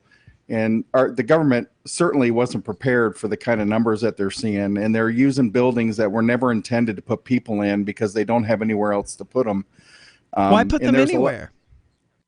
Why apprehend them? Yeah, here's an idea. How about just let them be? Well, if you're talking about concentration camps, that's one issue. If you're talking about borders and whether we should have them, that's a completely separate issue. It's not a separate issue if we're throwing people into concentration camps for crossing the border. That makes them sort of the same issue. Yeah, I mean, this is the price of that border that people are clinging to like it's some sort of magical, wondrous thing. The price is concentration camps. I mean, it's a whole different philosophical question as to whether or not we should have borders and whether people should be able to cross borders freely. But obviously, right now we have a border, and there are laws. Well, they say we have a border. Well, borders I don't have a border. Right, I don't either. I actually believe we are all part of one giant family. Right, and your laws are just opinions backed by a gun, so I don't care about those. I understand the libertarian, viewpoint on it. I'm just saying that as far as what's your viewpoint? Great question. Thank you. Well, we obviously have a border today. You believe in a border. It's just an imaginary thing. Just like your government. I mean, if we're going to get into that kind of thing, I did have a question for you guys. Sure. And I hope it's not. So you have people that are crossing a border, whether it should be there or not, and they basically come with the clothes on their back and maybe a backpack. They have very little with them. Mm-hmm. Our government is taking tax money through the threat of violence. Yep. And they're having to support these people. What are your guys' viewpoint on that? How should What do you that think? work? Well, I don't know. I mean, I would. If you knew what the libertarian viewpoint is, then you should know we're against taxes. I would think a libertarian would be against it because they're forcibly taking money away from somebody to we're give against it to somebody taxes. else. I mean, I don't want to put words in you guys' mouth. Are you guys also against taxes? I am against taxes. Well, I'm not against anything. I'm for freedom and liberty. I like that. Which doesn't really have within it stealing money from people against their will. If they want to voluntarily give money to some entity that would use it in a certain way that they believe in. Yeah, like taking care of refugees. Yeah, and there might be some outfit out there that says, well, we would like, if you wish to donate to us, we would then help to take care of children who are trying to get away from their, country where their government is oppressing them. Then I may or may not donate money to them. But if someone is going to say, Dave, we're going to actually kill you or put you into a prison cell unless you give us money so we can use it the way we want, which in this case is to then distribute it the way we want and then put other kids into, POW camps or concentration camps. Anyway, so I guess I would not like the taxes but I hope I answered. Does that answer your question, Golf Assassin? Well, yeah, kinda. I mean, they're really not intended to be concentration camps or POW camps. The whole purpose behind them is to hold people while they have their day in court to figure out whether or not they are eligible for asylum and should be allowed in the country or not, or return to the country they came from. That's what they're there for. I mean, that's also more or less what Hitler said the original purpose of the concentration camps was to hold the Jews while they found somewhere else to put them. Yeah, but what he said and what they did were two different things. Well, that's welcome to the government. I mean, what the American government is saying and what the American government is doing are two entirely different things. They are putting 2-year-old children on the stand here on trial. But wait, the gentleman caller is Golf Assassin. Golf Assassin. Can you tell me what could be done here? I want to hear what you were going to say there. I'm so sorry, Aria, for interrupting you, but I am just curious what you're saying could or should be done here with this. I just wanted to hear what you had to say. I don't know enough about the subject to know what the solution would be. If you open the border, I don't know exactly what would happen and how things would play out. Would the entire world just start migrating to America? I don't know how that would go. Who cares but what if I'm they saying did? is, I don't know. I mean, could the landmass deal with the amount of people? Yes, on absolutely. My God, there's so much open space in the United States. I don't know. I mean, but you could pack the entire world's population. I believe this. There have been studies done on this into Texas, right? Yeah, into a relatively small portion of the United States. So, I mean, there's plenty of room. And first of all, not everybody's going to be able to come here. And also, once people start to migrate here, governments around the world, if we actually had a free place, right? Like if the United States was actually a free country, other governments around the world would have to start freeing their people as well because they would lose them otherwise. Yeah. And that's their revenue stream. This actually just gave me a great idea. Really? What's that? Well, so I'm just picturing this situation where what if you said, what if you said, we're not going to have this border thing. We said, if you want to come on over. But it's not, you're not going to get automatically given money that's stolen from other people. Sure. And they said, just anyone who wants to come here, just come here and just live. Just live, find a space. If somebody's willing to employ you, if somebody's, whatever. Just do your thing. And everyone would want to come here or they could just stay where their oppressive government is, where they have to give money to fund projects that destroy their freedom and kill people all around the world. Because the only people that want the borders, that want the governments, are the biggest corporations that make the most money and kill the most people And they don't want competitors. And they don't want competitors. They don't want open competition. I mean, what you're describing, Dave, and Golf Assassin, if you want to stick with us, you're welcome too. It's an interesting conversation. We're happy to continue having it with you, so it's up to you. But, what you're describing is the way the United States was for a long portion of its history, where you could just come here and you didn't have to ask anybody's permission. You didn't have to get some sort of government permission slip and carry it around with you wherever it is that you went. You just showed up and you figured out where to go, and you got some work wherever it was that you went, or you started your own business or whatever, and the United States became the world's most wealthy nation on the planet as a result of that relative freedom for people to just come here and create a better life for themselves. This is shocking to me. We're still skating. We're still coasting on that. The reason why we're as wealthy as we are today is because of inertia. More coming up here. Back to nature. Expand your horizons with the highest quality, most versatile, unique slingshots and sling bows on the market at slingbow.com. Slingbow products are compact and models start from just $17.98. They're perfect for your bug out bag or storing in your vehicle. Give yourself and your loved ones the excitement and tradition of Slingbow, a new frontier in archery and truly modern twist on this primitive survival tool. Feel the thrill only at slingbow.com. If you are trying to quit drinking or doing too many drugs, listen to me. You don't know me and we'll never meet. I had a problem like you once. I drank and used to party a little too much till it got out of control and almost ruined my life. I realized I needed help to fix my problem before it totally destroyed me. If you've tried to fix your drinking and drug problem and you know you can't do it alone, you need to call the National Treatment Advisors. They'll immerse you into a 30-day program to replace your old habits with new habits and totally change your life. And if you have PPO private health insurance, the entire program may be covered. Fix your problem right now before it gets any worse. Get clean. Call now and learn more. 800-506-6740.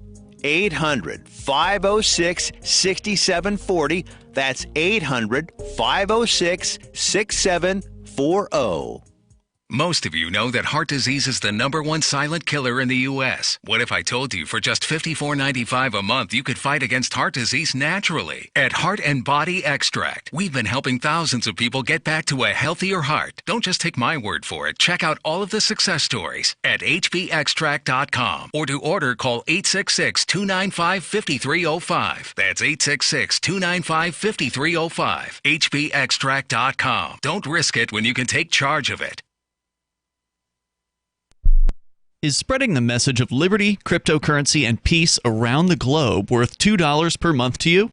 As you may already know, in addition to our internet feed, LRN.FM broadcasts on free-to-air satellite across North and Central America, as well as Sub-Saharan Africa. And we've been available on satellite for free 24/7 since 2010. The LRN.FM free-to-air satellite signal is reaching some of the most oppressive regimes in the world, and there's no doubt our ideas are making an impact. You can learn more about the channel's impact by watching the 3-minute video at fund.lrn.fm. If you'd like to help free minds globally with our ideas of liberty, cryptocurrency, and peace, you can donate as little as $2 per month via fund.lrn.fm. You can help us continue and expand our satellite broadcast to multiple continents. Visit fund.lrn.fm today, and thank you for your help. Don't forget to share the link on social media. That's fund.lrn.fm. LRN.FM now has a Discord. Discord is a free text and voice chat platform, and we now have our own server with a bunch of channels at discord.lrn.fm. You can join other listeners as they chat about various things during our live shows, or anytime, day or night. Discord software is available cross-platform, so you can have it on whatever device you want and take your chats anywhere. Join our Discord at discord.lrn.fm. That's discord.lrn.fm. Did you know that Free Aid is a mutual aid, educational, and networking organization? At Free Aid, we support volunteers who provide first aid. We do outreach to the public about health and safety, and we bring together medically skilled freedom lovers. Free Aid is made possible by your generous support. Donors can receive great gifts like first aid kits, t-shirts, silver dime cards, and hoodies. The Free Aid Silver Dime Card Project is sponsored in part by Roberts & Roberts Brokerage, Freedom's Phoenix, and Don't Tread on Meme. Visit fr33aid.com. Love what we do? Please help support our international satellite channels at patreon.lrn.fm. That's patreon.lrn.fm.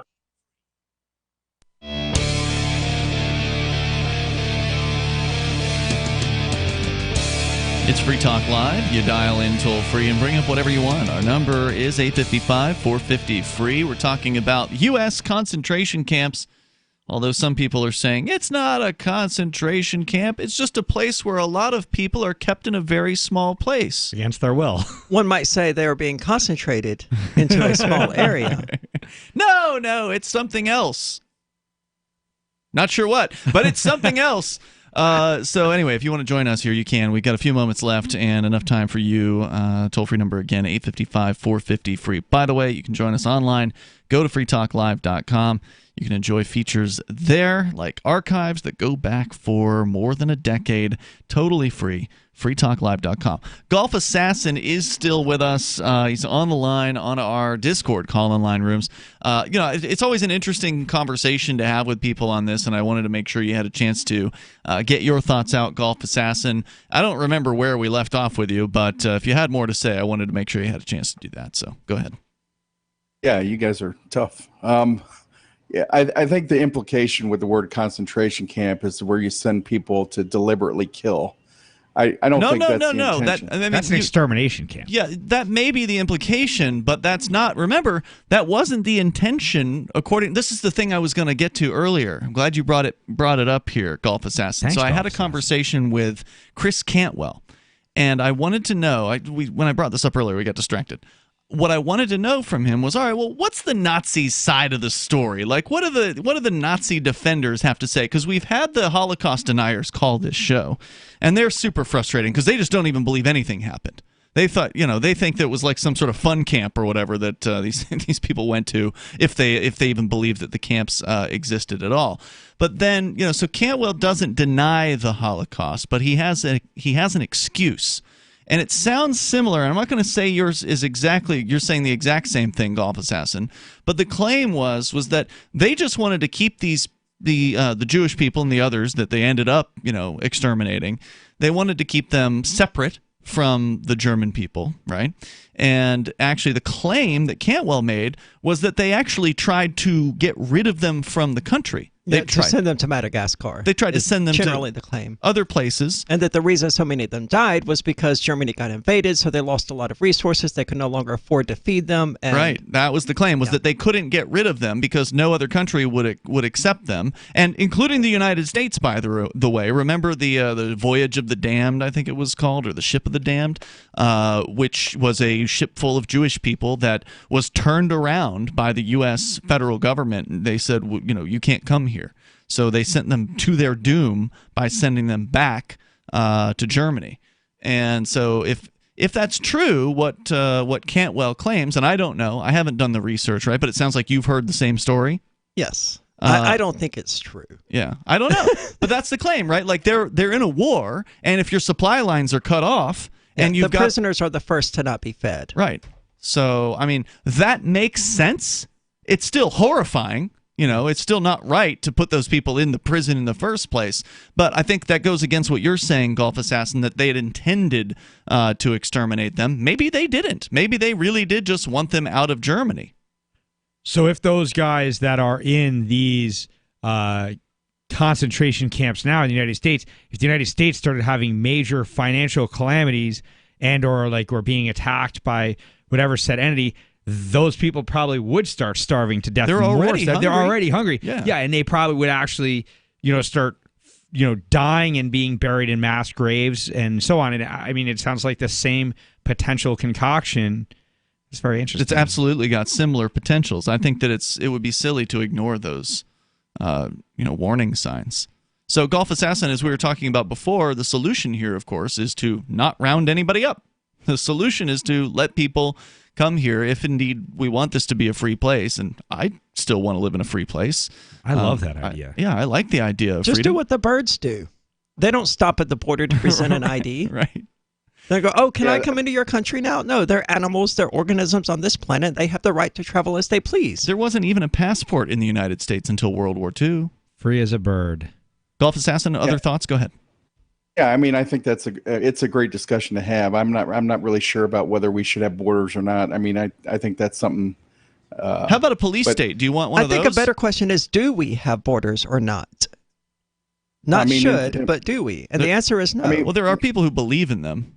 Well, there are people who believe in the flying spaghetti monster, too. But these people will kill you. Like, most of the people who believe in the flying spaghetti monster probably aren't going to murder you over their beliefs. The flying spaghetti monster does not have enough funding. Well, yeah, and he may be against murder. But in this case, these people they will kill you. If you try to go through their checkpoint and you don't pull over when they say go over to secondary, they're going to come after you. And if you don't pull off the road at some point, they're going to ram you off the road. And if you don't, go with them once they draw the guns on you and try to take you into custody, they might just shoot you to death right there in the desert. I'm not sure submit to the authority and submit to the insanity is really a message I want to convey, though. What do you mean? I mean, that's essentially what your options are. Submit to the authority and to their delusion in the border. That is not your only option. No, it's not your only option. The 200 protesters at the facility did not submit. You know, they occupied. They went there. They made an attention-getting kind of protest about the issue. They wanted it to get attention, and they got some attention. And 15% of them were arrested. Yeah, well, it's better than getting shot to death, I suppose. Is it? I think it is, because then you can come back out and speak out, and you can continue to draw attention to an issue. But then again, we're getting back into the question of, does violence actually solve problems? Hey, Gulf to Assassin, be clear, I don't think it does. Thanks for the call. Feel free to call anytime. Appreciate hearing from you. Let's continue here. I got to turn those signs off.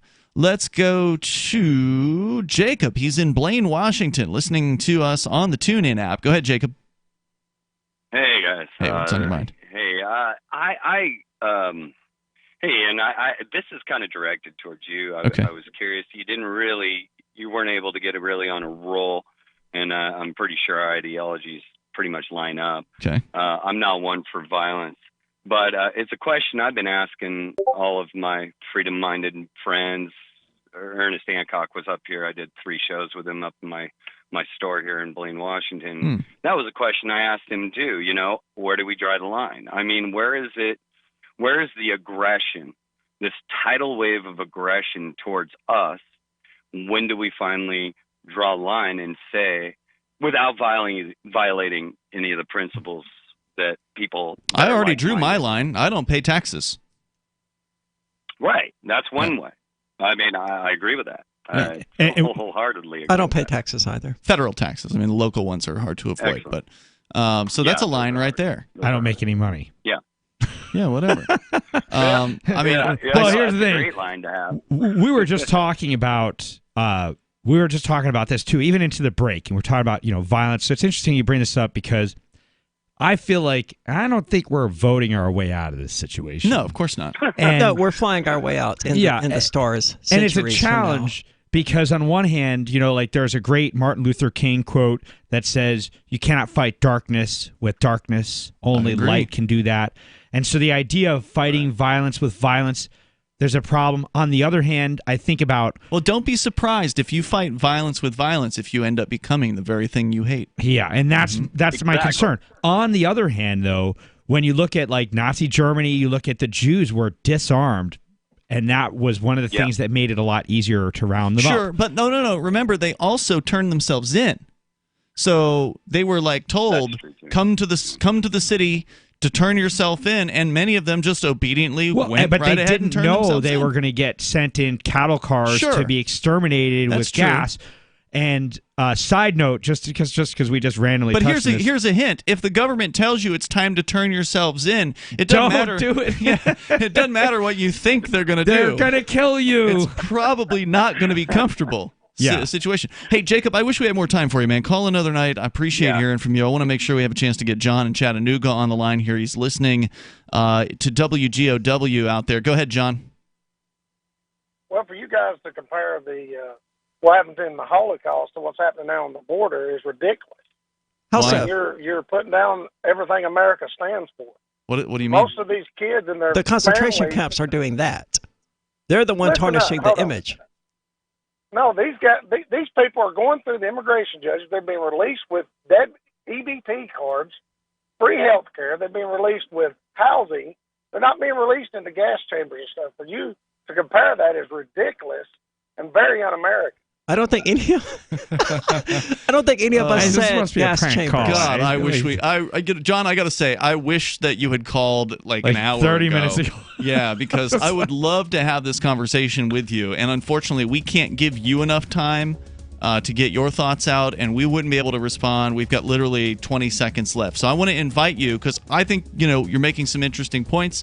I think they deserve a better conversation than what we can have right now. So I'd like you to call tomorrow night if you can. Actually, I won't be here tomorrow night, but we'll still be live on the air. Call tomorrow night. Let's talk to you further about this at that time. We'll see you tomorrow. In the meantime, freetalklive.com. Hi, I'm Derek J. I don't want a politician to represent me. To me, government is the idea that one group of people can coerce everyone to comply with an edict or face increasing punishments up to and including death. Despite perhaps the most noble of intentions, the best government services are a far cry from what could be provided for by voluntary interactions. Besides, the people who call themselves the government wage wars and put peaceful people in jail for crimes involving no victims. If Starbucks used some of its money to drop bombs, I wouldn't shop there. So why would I support the American empire? The empire does not require my consent. Derek J's Victimless Crime Spree. Watch it for free and order the Director's Cut DVD at victimlesscrimespree.com. That's victimlesscrimespree.com. Bitcoin.com has launched a trading platform at local.bitcoin.com, allowing you to buy or sell Bitcoin Cash via dozens of payment methods like PayPal, Venmo, bank deposit, remittances, or meeting in person with cash. There are no ID requirements to sign up for and use the site, and all communications between buyers and sellers are encrypted. Finally, a global trading platform that respects your privacy. Visit local.bitcoin.com to get started trading Bitcoin Cash. local.bitcoin.com.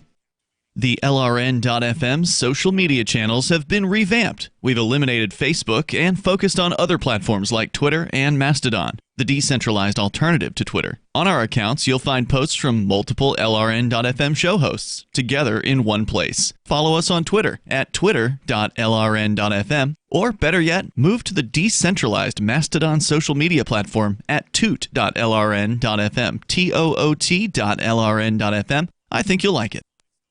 The latest episode of Declare Your Independence with Ernest Hancock is next after the news on the Liberty Radio Network at LRN.FM. This is the Liberty Beat, your daily source for Liberty news and activist updates. Produced in partnership with SNLS News and listeners like you. Online at libertybeat.news and snls.news. I'm Mick Murrow with your latest edition of the Liberty Beat. Gold is trading at $1,415. Silver at $15.27, and Bitcoin is trading around $10,745. Today's prices are brought to you by InnoScale. Take off with Managed Cloud. Looking for a safe, secure way to store your important files online? Let InnoScale handle it for you. Their high-availability cloud servers are the perfect solution for clients needing one or more secure, scalable servers with built-in hardware failover protection. For details, see them online at innoscale.net. In the news, federal authorities are warning that political radicals may attack people celebrating the 4th of July. A bulletin to law enforcement around the country states that domestic terrorists have attacked perceived oppressors, opponents, or enemies engaged in outdoor First Amendment protected rallies or protests during past summers. Activist Post reports the warning comes from a joint intelligence bulletin issued by the FBI and the Department of Homeland Security and National Counterterrorism Center, telling law enforcement to remain vigilant for suspicious activity. Both domestic and homegrown terrorists would likely use simplistic tactics and relatively easily obtainable weapons such as firearms, knives, and vehicles, although some violent extremists have historically sought to use explosive devices. The bulletin also warns that ISIS has renewed calls for sympathizers to launch attacks inside the United States. The FBI is currently tracking about 1,000 suspected homegrown terrorists inside the U.S., inspired by foreign terrorist organizations.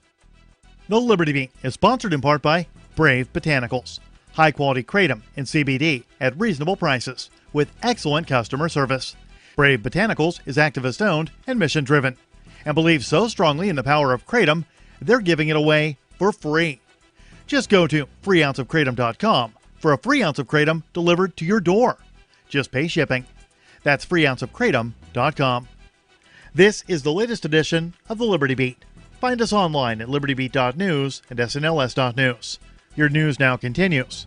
The California legislature has approved legislation that will be signed by Governor Gavin Newsom to set up an educational system that will use big data to track children from cradle to career.